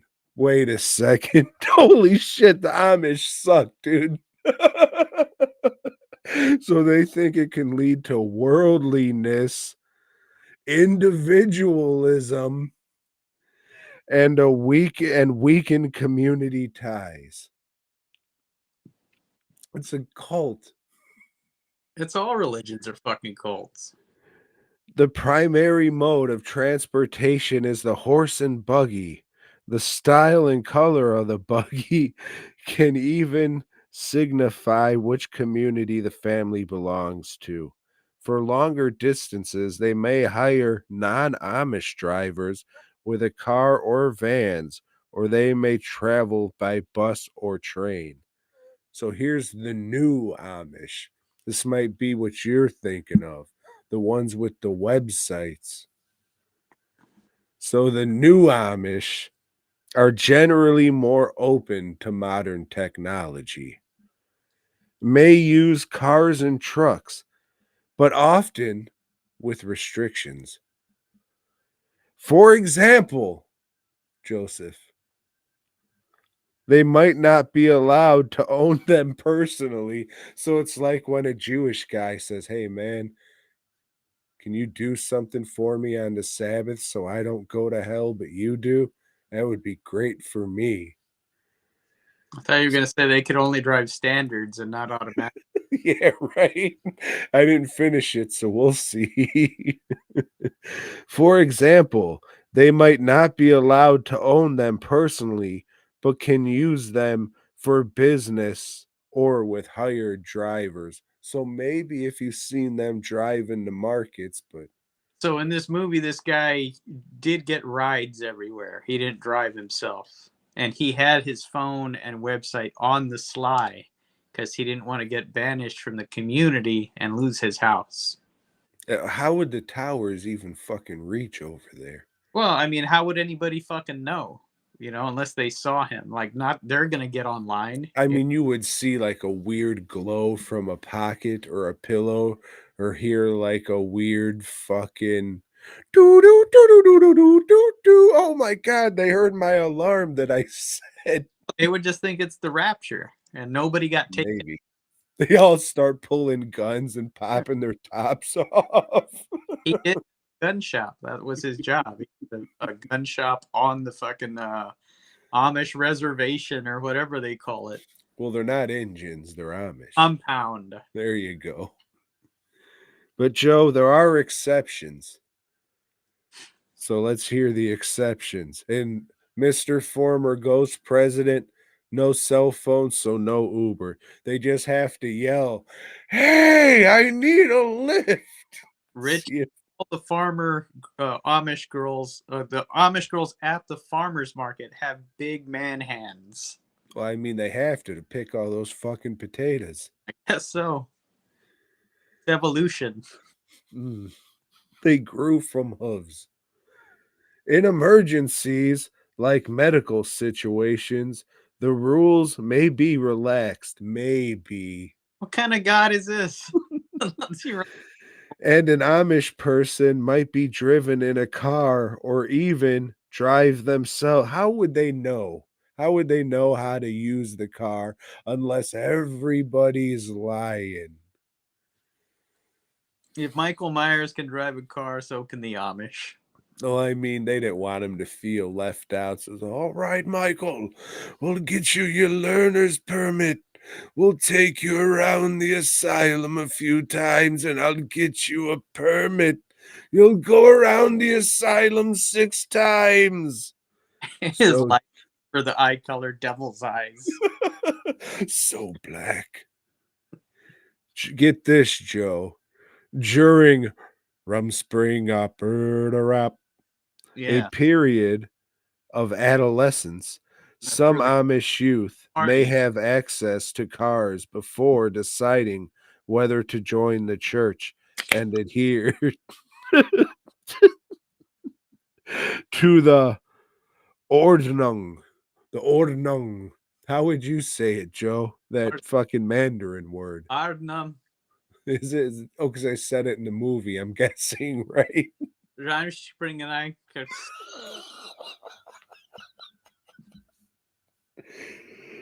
Amish who own businesses might own trucks or vans, often employ non Amish drivers. They have to pay pretty well for somebody to drive all the way out and then all the way back, to get to their electric homes and drive all the way out to the fucking cave people. So the people selling solar panels are not going to make sales out there. No.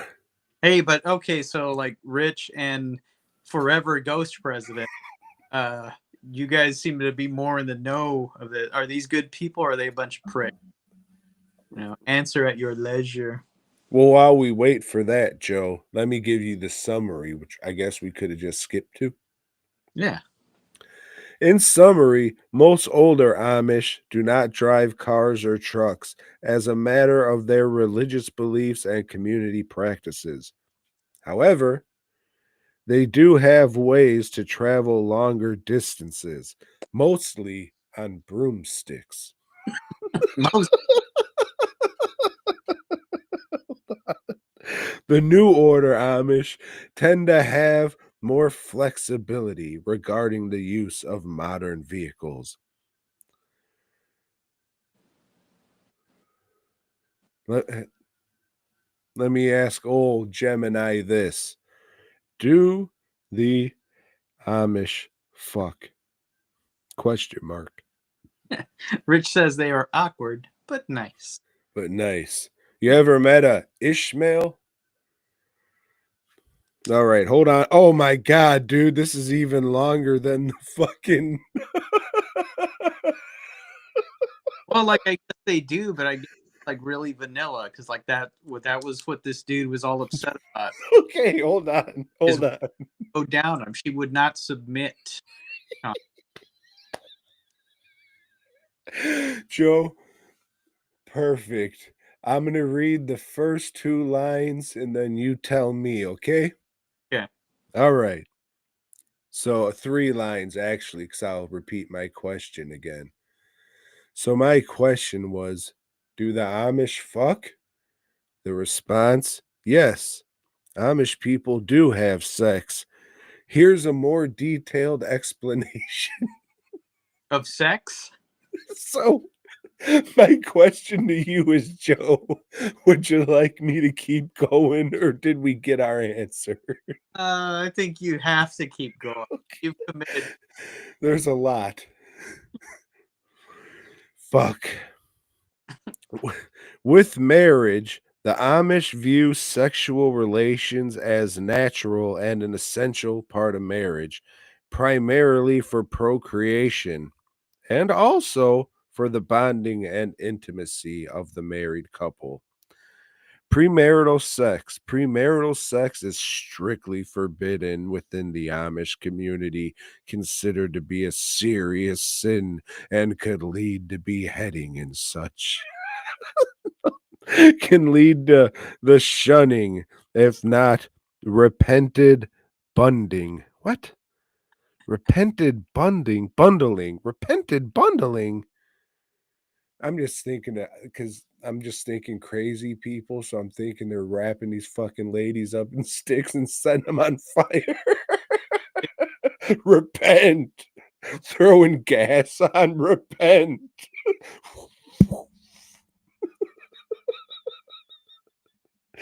Oh shit. Some conservative older Amish communities practice bundling. Okay, terrific.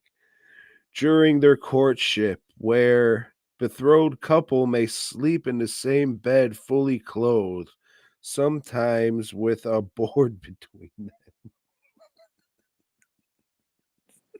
Like, it's bad enough when there's a pillow in between me and Lori, and you act like the pillow. Oh, it's the line of demarcation. Now I gotta deal with a board. To make a glory hole. Yeah. Ah. They sleep in the bed fully clothed, as a form of supervised intimacy. This practice is intended to allow the couple to get to know each other while maintaining chastity. Sex education. Sex is generally not discussed openly with the children. Young Amish learn about it in a more implicit way as they grow up and approach marriage. Formal sex education is typically absent. Contraception. The use of contraception is generally not permitted within the Amish community, with which contributes to their characteristically large families. So, if we learned anything, the Amish Catholic religion. Yeah. Oh fuck. Rumspringa. During Rumspringa, bird in adolescent period in some Amish communities, youth may experience more freedom and exposure to the outside world, sometimes including sensual experimentation. Before deciding whether to join the church and adhere to the strict rules. I'm surprised I didn't say the strict. In conclusion, while premarital sex and other forms of sexual activity outside of marriage are prohibited, sex within the do the Amish butt fuck. Now, Laurie in the chat wants you to look up soaking, Amish soaking. I think that's a Mormon thing. And Oh. I think you just fucking stick it up in that box, not hard or anything. You just kind of jam your fucking soft mush of a dick in a box and just let it soak in there. And that's what that is. Or it could be, I could look it up, or it's you get your prick hard, put it in there, don't thrust, and just let it soak until it gets soft and just kind of sloughs out, and the vagina just kind of like spits it out. But I'll look it up if you want to get clinical about it, Joe. I think we've taken this bit way too far, but you But know. I'll check in next week because she asked for it. So tonight, I'm going to get my soak on. See you soon, girl.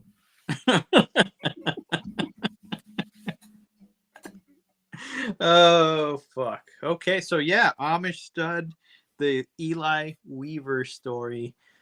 Don't watch it. It's not good. I thought I was gonna get some laughs out of it, but no. You did. Well, I got more here than I did watching the movie. So it all worked out. I suppose. Fuck yeah, son. Fuck yeah.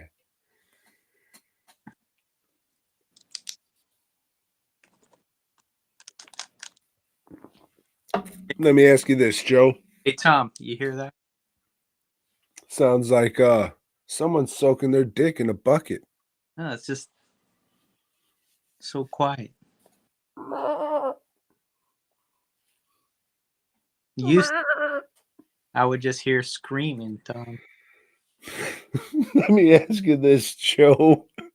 What do you think a lamb scream sounds like?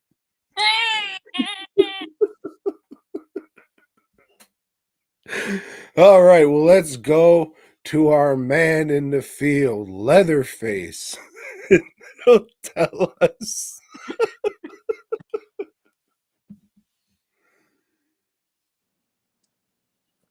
All right, so it is our second week of the Hannibal Lecter movies, and we are going to the one that broke it all for everything. Silence of the Lambs. Tom released when?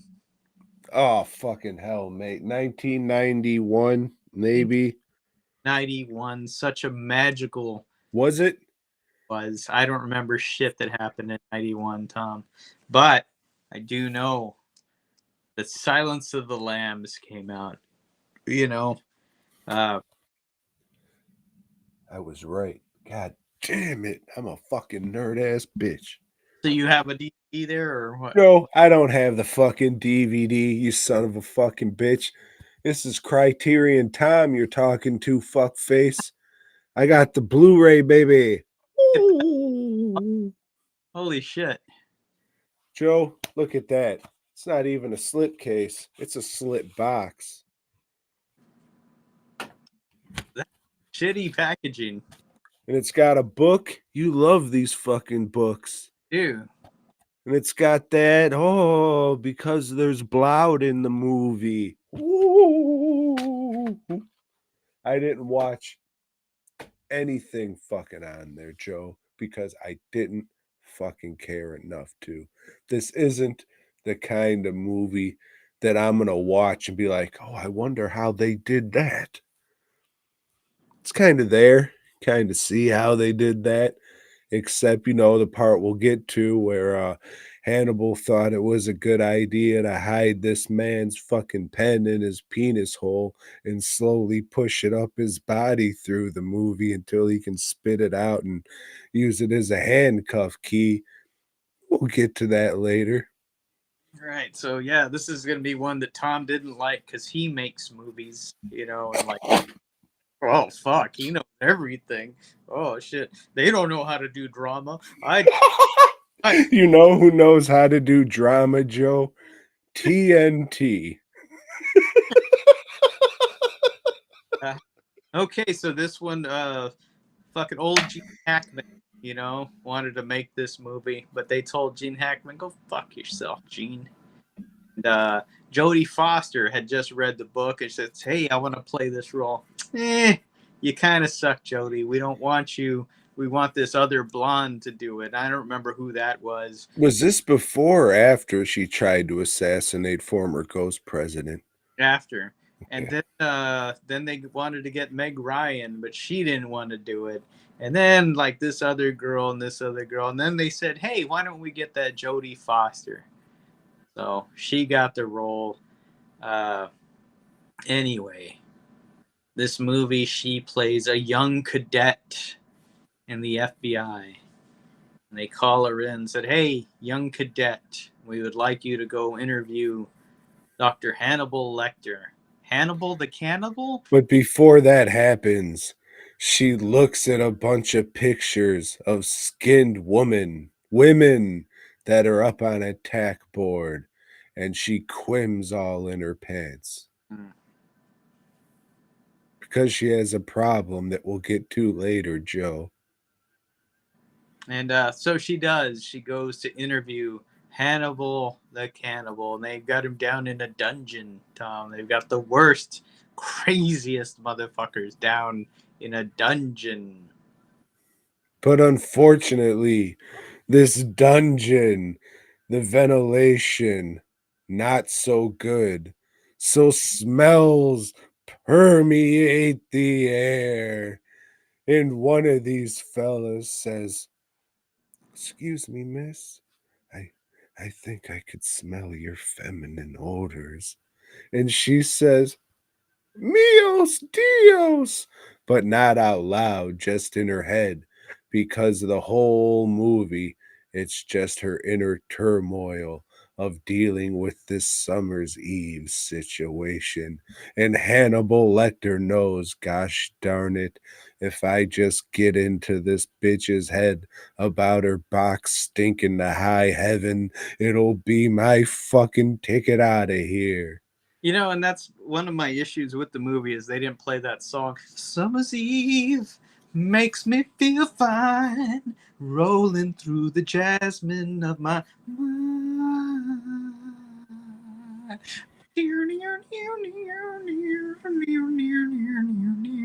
So yeah, she meets old Hannibal the Cannibal. He's standing at attention, like a gentleman.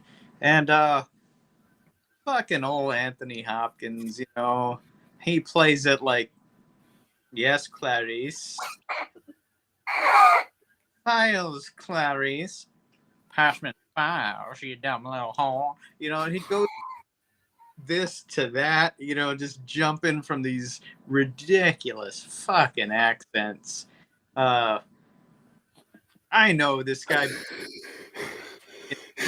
Hey, Joe, I don't know if you knew this about Anthony Hopkins, but he's Thor's dad. He's what? Thor's dad. Oh, yeah. Well, I'm not as big a devotee of those movies as you are, Tom. Odin, they call him. Hmm. So what'd you do there about that old River Winfrey, Tom? Oh, you know, hang out, play Nintendo. Hmm. You think the Nintendo Cock. quiet if you solve this case, Tom? I don't know. I guess I'll tell you everything about me, even though I was, specifically told by my superior not to give any personal information. He told me a bunch of shit, but he's probably dumb, and I'm just gonna do the exact opposite of everything he told me because gosh darn it, I'm a woman And and they, I know better. like you said, Tom, they were hoping he'll be attracted to her, and that Send. yeah, and then he'll want to help out with this Buffalo Bill case. Just like in Manhunter, the FBI can't fucking solve a crime on their own. They don't have anybody on the fucking payroll that can do this shit for them, that can do their job, that they have to either pull somebody in that's retired, get a fucking recruit, or get a fucking psycho that's locked up and have them help out and solve the case. I mean, what's this say about the FBI? They suck. They fucking suck. I mean, it just means that they're not very good at looking for the people they're trying to find, Joseph. And that's who they're trying to find. Old Buffalo Tim. Tom. Buffalo Tom. Yeah, so this guy has been killing heavy set women. Fatties is what they would call them now in our more sensitive age.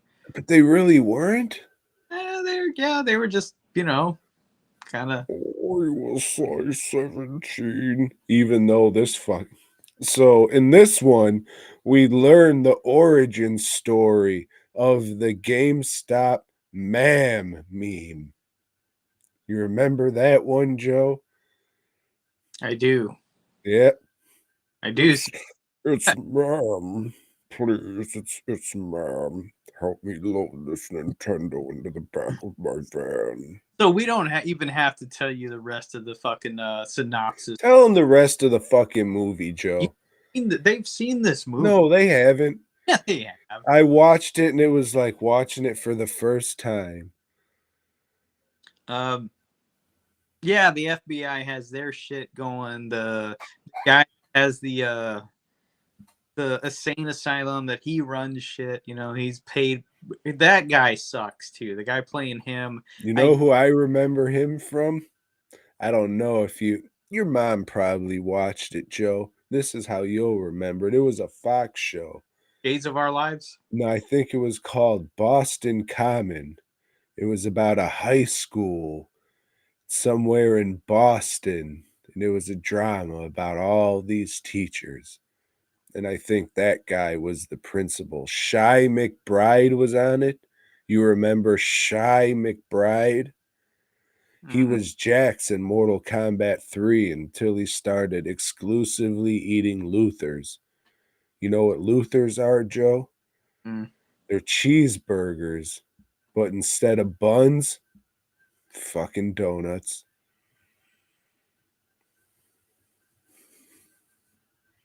Named after Luther Vandross will put you to sleep, you see. Oh, that makes sense now. Yeah, so anyway, she does her investigation. The FBI does their investigation.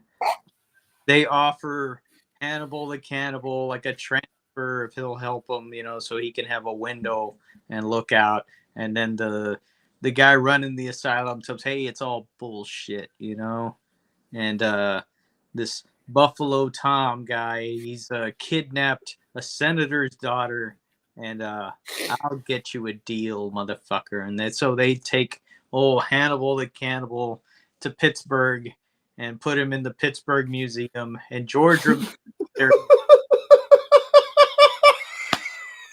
Like he's a fucking installation.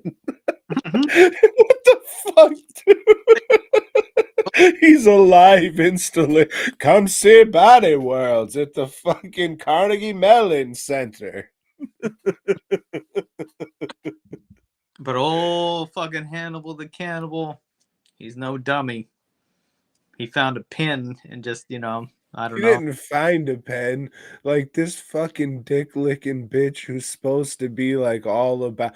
He just got fucking excited. Ooh, because this fucking psychiatrist, Hannibal's psychiatrist, the motherfucker that got him locked up. He just the whole thing is just like, oh, I just want to be famous. I want to be famous for being Hannibal the Cannibal's doctor. And he's fucking Hannibal's all fucking dollied up onto the fucking shit, all strapped to it. Oh, fucking thing. Not the restraint mask, but like a fucking rabid dog mask or some shit on his face. And this fucking guy, he leaves a pen on Hannibal's bed, and Hannibal's just looking at it, fucking pre-coming all down his legs, just, oh, if I can only get this fucking pen, it'll solve all my problems. How does he get it? The fucking guy who knows everything about Hannibal and the protocol, he just leaves everything on his bed so Hannibal can push it up his fucking penis hole and spit it out later. No sense does it make.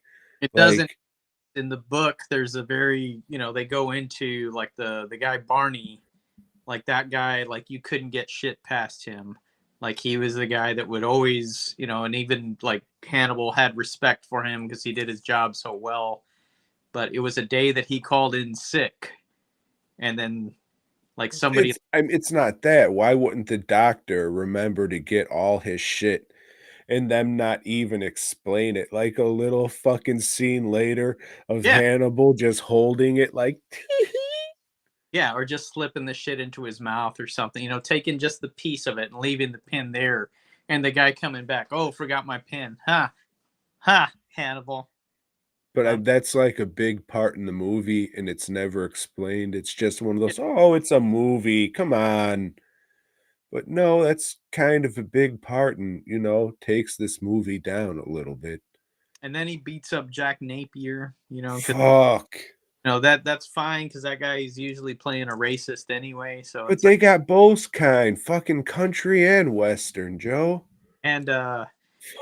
you got old fucking Chris Isaac uh, as one of the SWAT guys. Yeah, a lot of cameos in here. You got Roger Corman's the president or something. He's the director of the FBI. Yeah, some shit. Yeah. Yeah. And for some reason, he's not talking like this. It's very weird because every time you hear Roger Corman speak, it's a certain way. And this, he's talking like a normal person. He's fucking playing a role. Of course, he's not gonna act like that. He's acting. I want to say he's dubbed over. I don't think so. He's a fucking consummate actor, just like George Romero. Like it's like, oh shit, I believed him as a guard there. I'll say that I didn't catch Romero in it, but I wasn't even looking, so. I'm not saying you're a fucking liar. I'm just insinuating it. Okay, and then Clarice, she goes after old Buffalo Bill, and she's the one that cracks the case, But Go cracks the out case. and he off the lights on her. Joe, can you believe it? The killer was in another house.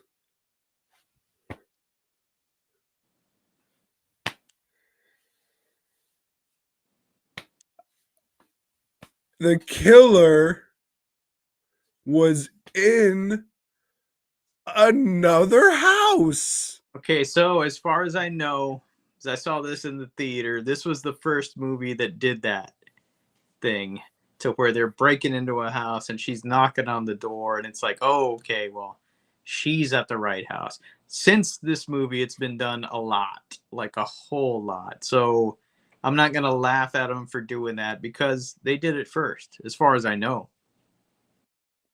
I mean, it's still funny because it's some played out shit.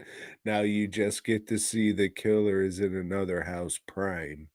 Yeah, I mean, it was, like I said, they did it first. I laughed. I knew it was coming, but I still laughed. Like the whole movie. I've seen this a couple times, but You're it still holds your attention. Defense movies, and this I would have done that. Yeah, okay, all right, No, I mean, for the most part and everything, like it was just like, oh shit, you're all tense. Can't you like you know what's gonna happen if you've seen it, but it was still well made. It's just like stupid shit like how do you get the pen? How do you get the pen? That would have solved a lot. Like that's a big thing.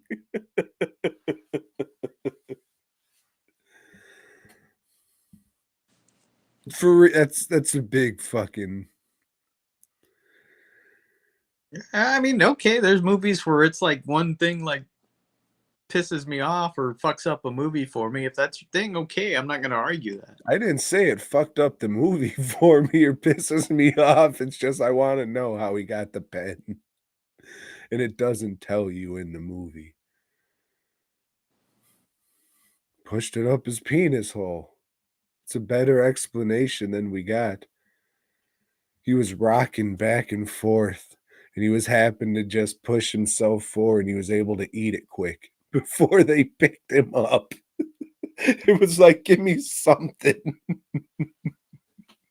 He was able to just get that little piece. Tricky some bitch. So, St. Joseph, this lady came into my domicile, but luckily I had night vision goggles, so I was able to see everything. You did Especially, really good. thank you, Joe. Out of all the voices you've done, that's well, he fucking got one. Would you like to know how I was able to master this voice? Yeah, because you probably do, story hour for the kids and shit. Don't be crude, Joe. It's because I'm a big fat person.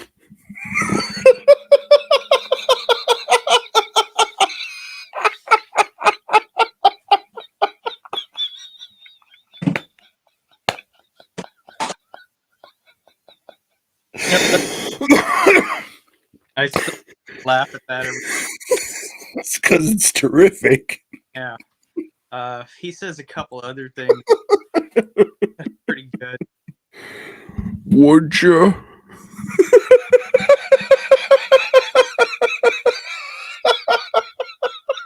This movie, as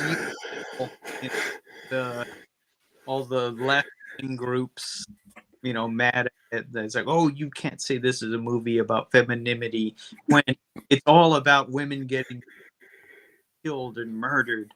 And the gay community was like, oh wow, this is a terrible representation of the trans, and they say, well, this guy's not trans. They specifically say he thinks he's trans, but he's not. He just fucking hates himself. Which you know but I don't know. I think it's still a very good movie. Jodie Foster, I think, is badass in it. Badass probably isn't the right way to put it because they would think more like, oh, action superstar Jodie Foster. Her acting, like I think she is gives an incredible performance. the girl that plays the girl that's abducted by Buffalo Bill, I think her performance is really good too. Oh, my fucking dog. Just about anybody else in the movie you can replace. You know, Scott Glenn doesn't really do shit.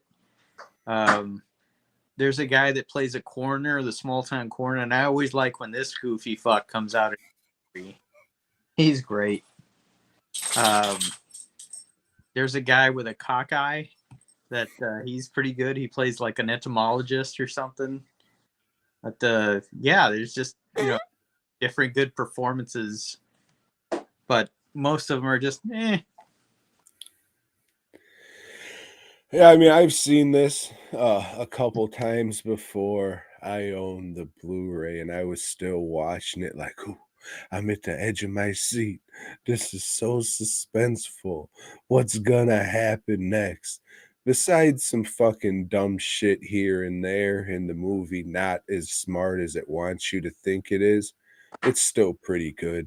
It's not the type of shit that I fucking watch, but there's a fucking come throw a nut in there, so got some points for me right there, dude. Yeah, thing is, like, after seeing that scene, I thought, fucking Tom. It's fucking hilarious. I know, like, he's gonna be trying that. Oh, I didn't throw gum, and it's like I know you're gonna be like, oh fuck, that didn't. You think That this? You think this viewing 2 days ago is the first time that I'm gonna think to throw cum? No, but I think you tried it and figured like, oh, that doesn't work, and then now you saw it again. It's like, oh, I can do it now. Joe, in It's like, certain circles, you're they like, call me multiple MIGs. like you think, well, shit, I'm an old man now. It's like maybe with the knowledge that I have, and Joe. I'm one of the fucking best skeet shooters in the fucking nation. skeet ball. No. We scoot sheep. We scoot sheep. We shoot skeet. Shoot There sheep. we go. Yeah. Ah, yes. Very nice. Very smooth. Silky. Low grain skeet. But as I mentioned earlier, Hannibal Lecter, it's good and it's bad. I am not as sold on Anthony Hopkins as everybody else is. I thought Brian Cox is better than him. I think the guy that played him in the TV show is even better, but that TV show, it's got a lot of problems because it's a TV show and they stretch shit. I'm gonna have to disagree with you there, Joseph. I didn't have a problem with the dude from the last one. He was all right, but yeah, Anthony Hopkins is my Hannibal for sure. He's got those fucking eyes. It's the way he's able to fucking use his eyes, and the color of them has a lot to do with it. I don't fucking stare down Anthony Hopkins, so I don't know if those are his real eyes or contacts. But like that kind of clear fucking light blue eyes, those are always, it's not wacky fucking Meg Foster eyes, but still I would have to assume that's part of the reason he got the fucking job. So and the accent, of course, that's fucking definitely oh, he must be smart. He's talking like a fucking mate. So they never met a soccer hooligan, I guess. Like I said, at times he's brilliant. He's like fucking really amazing. And there's times it's like, oh shit, that's goofy. That's Well, I mean, he's a Jerky Boys fan, so let him fucking yak on about fava beans. We'll all have a good laugh. they work for me. But yeah, if you love it, okay. If you love him, fuck him. Damn! Come here, Sir Anthony Hopkins. Let me soak inside of your butt. You love Amish. So, Rest in empowerment, the Pope. read that Forrest Whitaker read for the role. That would have been. I don't think we would have been as captivated by his eye, Joe. I don't think it would have been a household name Hannibal Lecter at that point. And there was a whole bunch of other names that they talked about but I think once Hopkins read, that's like, nah, we're going with this dude. Jim Belushi is what I heard. Good one, Tom. Nah, I wouldn't have picked him. I would have went with Obi-Wan. It's time for a beer.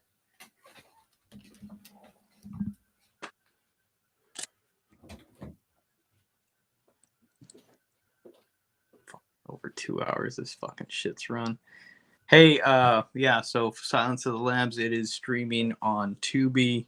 You can watch it there. That's where I watched it. And the movie, it's long, and you watch it on Tubi. It's got commercials, but shit's good. You know, I watched it, and I watched the whole damn thing in one sitting. You know, it's like if you've already seen a movie, usually they're like, fuck it, I'll come back to it. It's been a few years, though. I dig it. I'll watch it again in years. I mean, shit, this movie came out in 91. Like Tom said, Tom knows all the years of movies because that's one of the things he does. He quizzes himself on shit like that. But what? That makes this movie, what, like 30-something years old? And it's still a fucking solid suspense. There's not a lot of flicks that you can say that about. So, yeah, I read it. You know, like I said, I've got my problems with it. But yeah, I dig it. Hey, Joseph, can I ask you a question? Sure, Tom. Are you in the very special episodes of Spider-Mans? So, Tom, in the month of January of 1994, 84, it was a special month. It was Assistant Editors Month, Tom. So all the regular editors of Marvel Comics took off to San Diego for a convention they were having there. And the assistant editors took off. So there was some wackiness going on in all the books that Marvel put out that month, Tom. Like, say, for instance, in Marvel Team Up, issue 137, it was Franklin Richards teaming up with Aunt May. I thought fucking Franklin was a 90s thing. That's fucking crazy that shit went back to the 80s. It did. And they were taking on Galactus. Dude, I could have swore this was a stupid fuck Joe Quesadilla thing that he fucking came up with. Ah, fuck. Aunt May is made the herald of Galactus, Tom. Why she's a nice woman. She knows left from right. Why wouldn't she be? Well, Franklin gives old Galactus some of the Twinkies that he has in his backpack, and Galactus loves them Twinkies. You know, it's like he needs more and more Twinkies, and well, Aunt May finds him a planet made out of Twinkies, Tom. And oh shit, it's all a dream that old Peter Parker had because he ate Twinkies late at night. All right, well, let's get down to the real shit about this. So, fucking Silver Surfer, Frankie, they were heralds of Galactus, right? And when they became heralds of Galactus, they were all fucking naked and shapely. Mm-hmm. What Aunt May working with there, Joe? She's like gold covered skin, just like Frankie Ray, right? Yes. Your tits are just a little lower, or yeah, she's all sagging and shit. I don't know. Are you serious? I don't have like this is one I've never read or came out. The next issue is the first issue of Marvel Team Up that I bought. And then bought it, and then they canceled the fucking thing. But yeah, that was it. But Tom, over in Peter Parker, the Spectacular Spider, you see this stamp here? Yeah. Assistant Editors Month. Like a lot of the books had this shit. That's not a real stamp, though. No, is it? Okay. no. Just part of the book. So old Fred Hembeck took over. Look at that cover. Just bring it out. Look at those fucking colors and the composition, then get a close-up of Spider-Man's face. What in the fuck is going on here? It's Assistant Editors Month. But I mean, was it fucking Assistant Artist Month? So Fred Hembeck, he was a you would see his art in fanzines, but people like really liked his shit. I mean, I don't want to talk shit, but that's like fucking, the Sunday funny shit. It is. So they did a pretty much a regular script, maybe with a little bit more comedy, and had him do the art, and it's awful. This is just garbage. And like I said, Spectacular was like the best of this shit. Yeah, that's weird. Even for a one-off, that's like a novelty book that they would just do like a one-off issue all by itself. So Fred Hembeck would eventually get like jobs doing just little one panel like gag things here in like this and DC and whatever. And then he did He drew the Andy Caps bag. he did a Punisher kills the Marvel Universe thing. No. Punisher versus In fucking like 2009, somewhere around there. like in the late 80s. Okay.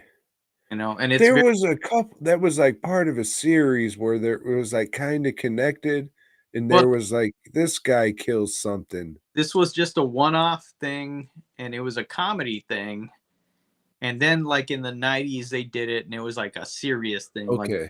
Garth Ennis is writing it, and fucking maybe Simon Beasley's doing the art. It's gonna be fucking gross. But then that tied in with some other, like 3 or 4 other stories that wasn't Punisher kills, but it was something like that with another Yeah, character, right? Hulk goes fucking berserk or some shit, or like I don't know. So much, dude. It's just so much, and they reuse the same shit, and it's just like, what are we doing? Like rereading or reading for the first time a lot of this stuff has just been very educational. That, man, Marvel's been recycling forever, and it's like no wonder I don't pick up their shit on a monthly basis anymore, because it's all the same fucking shit, man. It's and it hasn't got any better. Dude, like I said last week, I picked up that Spider-Man Reign 2, which is a new trade, and it didn't fucking compel me to keep reading it Yeah. and shit. It's So like right now DC is doing like Absolute Batman. That's the book to buy. And they've got another one, Absolute Superman, Absolute Wonder Woman, Absolute Martian Manhunter. And they're all like, people are buying them to resell them, because they're fucking hot books. They're on the Wizard top 10, Tom. But it's just oh like, shit, you're talking about like at the time this book came out? no, I'm talking about now. Okay, well, Wizard isn't around. That's why you threw me the fuck off. But like, hey, Marvel did this, 20 years ago. They called it the Ultimate line, So it's just the same shit. Like, so, oh, we're gonna revamp their origin for a new generation. You've done that 80 times already, but this time you added the word, absolute or fucking ultimate to it. Yeah, I'm not a fucking DC guy, but I gave him a chance. It's all right. We're redoing everything. I think it was the new 52. We're gonna fucking restart it in 52 books. All right, they got a Lobo one. Let's do it. First page. Oh yeah, that fucking Lobo the cool one. He was, Fuck him. He's dead. He's a fake. I'm the fucking real one. I'm fucking Hunger Games Lobo and yeah, I read that too. It was bad. It was fucking, Joe. I got that. I was gonna say opening day, but release day. I got that shit. It was on my pull list. Heard it was coming out. Fuck. So no, I was never a DC guy. I like Lobo. I said, all right, good. This will be a great jumping off point to fucking just get into Lobo and not just picking up fucking comics here and there when I find them. Sweet.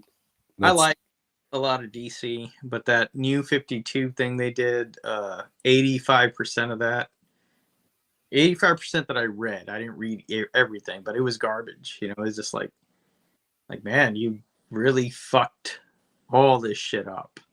And they've since, I don't know what the word is. They've relaunched all that shit again and again. I think they've done like 2 or 3 relaunches since then, because New 52 was at least 10 years ago now. It might be longer than that, Joe. Yeah, yeah. 'Cause we're old, you see. We forget the timelines. But anyway, Tom, the conclusion to last week, and it turned out to be who the fuck was it? Which one of the Wrecking Crew? Baller. Thunderballs. Yeah, all Spider-Man's Thunderballs. But hey, we get a special extra story because they only did the Thunderbolt thing. 3 pages. Yeah. Look at the fucking good splash page. That shit kick ass. And most of the art in this, because the stuff with Spider-Man and Thunderball, is that his fucking name? Thunderball? Shit. That's pretty good. Like, it's all action, and Romita can draw some good action. So that shit's okay. This makes sense that you said, oh, all the editors fucked off, because this is like, oh, we got part of a story written, but we got to go. Bye. Oh, what else do we do? Yeah. So the other half of the book is is Spider-Man a child molester? A kid that had a story in the Bugle that is, look, some bubble yum. That he's the Spider-Man's biggest fan. He has the Spider-Man's biggest spider collection, and Spider-Man goes over there to tell him his origin, and it's an origin story. It's very weird, because Spider-Man just goes into this kid's fucking room late at night. He's like, hey, buddy, how are you doing? Yeah, what are you doing? Sleeping? It's it turns into a fucking Tales from the Crypt episode, but it starts out like, what? Who? Victor Salva's the fucking guest editor? What's going on here, bud? Oh, just kidding. It's the Crypt Keeper, and now we all feel awful for reading this book. Hey, you should have read this book 40 years ago, everybody, so I'm going to spoil it. This kid's got cancer. He's going to die in 2 days. And that's why that prick Spider-Man revealed his secret identity to this kid. Hey, it doesn't matter. This kid's on his deathbed. Fuck it. He lays everything on Peter Parker. I shoot all these fucking shots for the Daily Bugle. Fucking 5.5 inches hard. What else do you need to know there, bud? What are we doing here? Like, comic books are an escape, especially in this time. I don't know. It was just like, oh, please don't let Spider-Man molest this kid, or let this be like a villain trying to get to a kid or something. Oh, well, this is worse.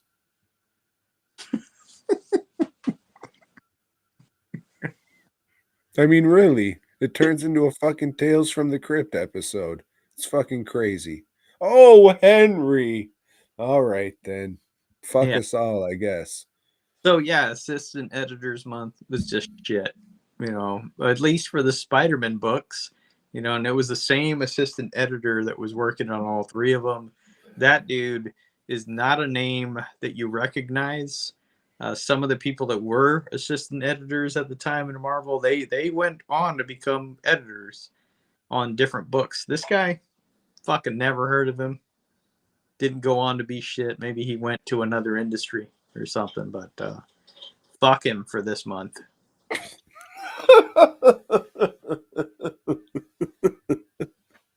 I was gonna say fuck him right in his ass, but let's make it hurt a little more and fuck him right in his penis hole and split his urethra wide open.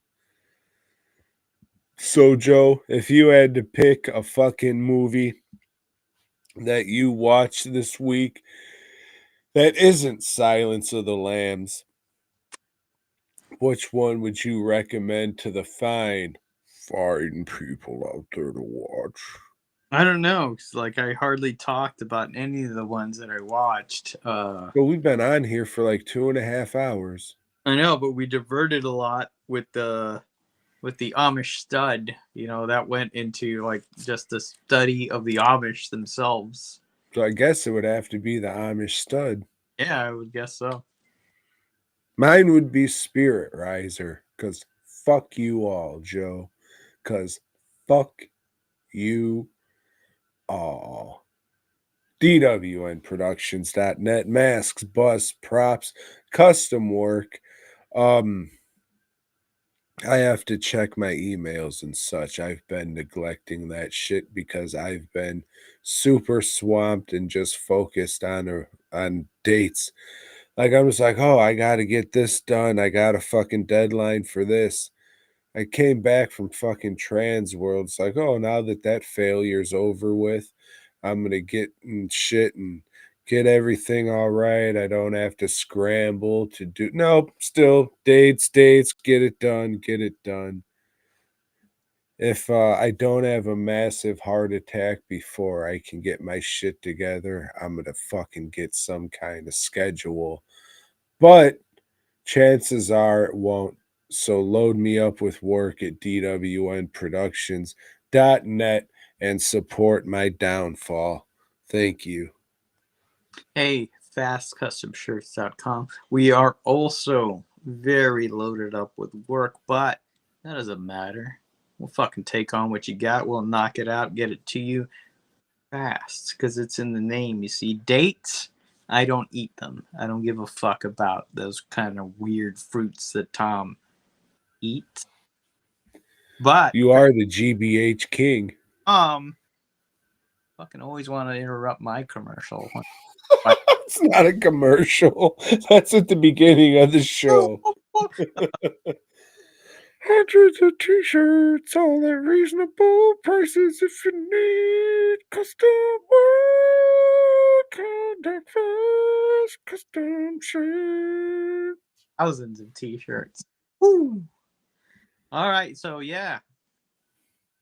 All right, didn't watch WrestleMania. Fuck all y'all. Boy, yeah.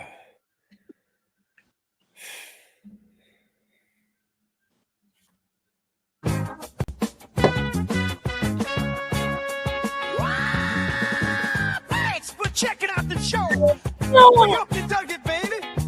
If so, give us a thumbs up. Subscribe and let us know down below. Support Tom and man, Joe. we didn't think the people in the chat. By heading over.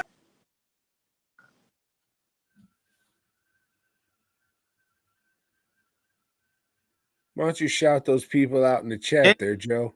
Chat, thanks for the people that chat. This chick named Lori that's been on for the past couple of weeks. Future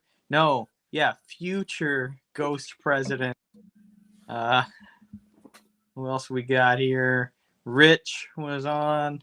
Thanks a lot, Rich, for telling us about the Amish and stuff.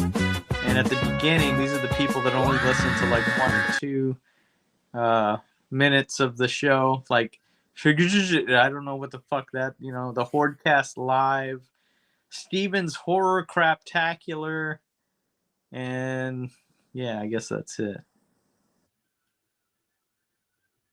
Appreciate you guys. Yeah, we do. Thanks for listening to the bullshit. And Joe, just let them know. BOYGOB. Wait, what? I said BOYGOB. Oh, shit. Thanks for checking out the give us a thumbs up. Subscribe and let us know down below. Support Tom and Joe by heading over to BWNProductions.net and FastCustomShirts.com. Until next time.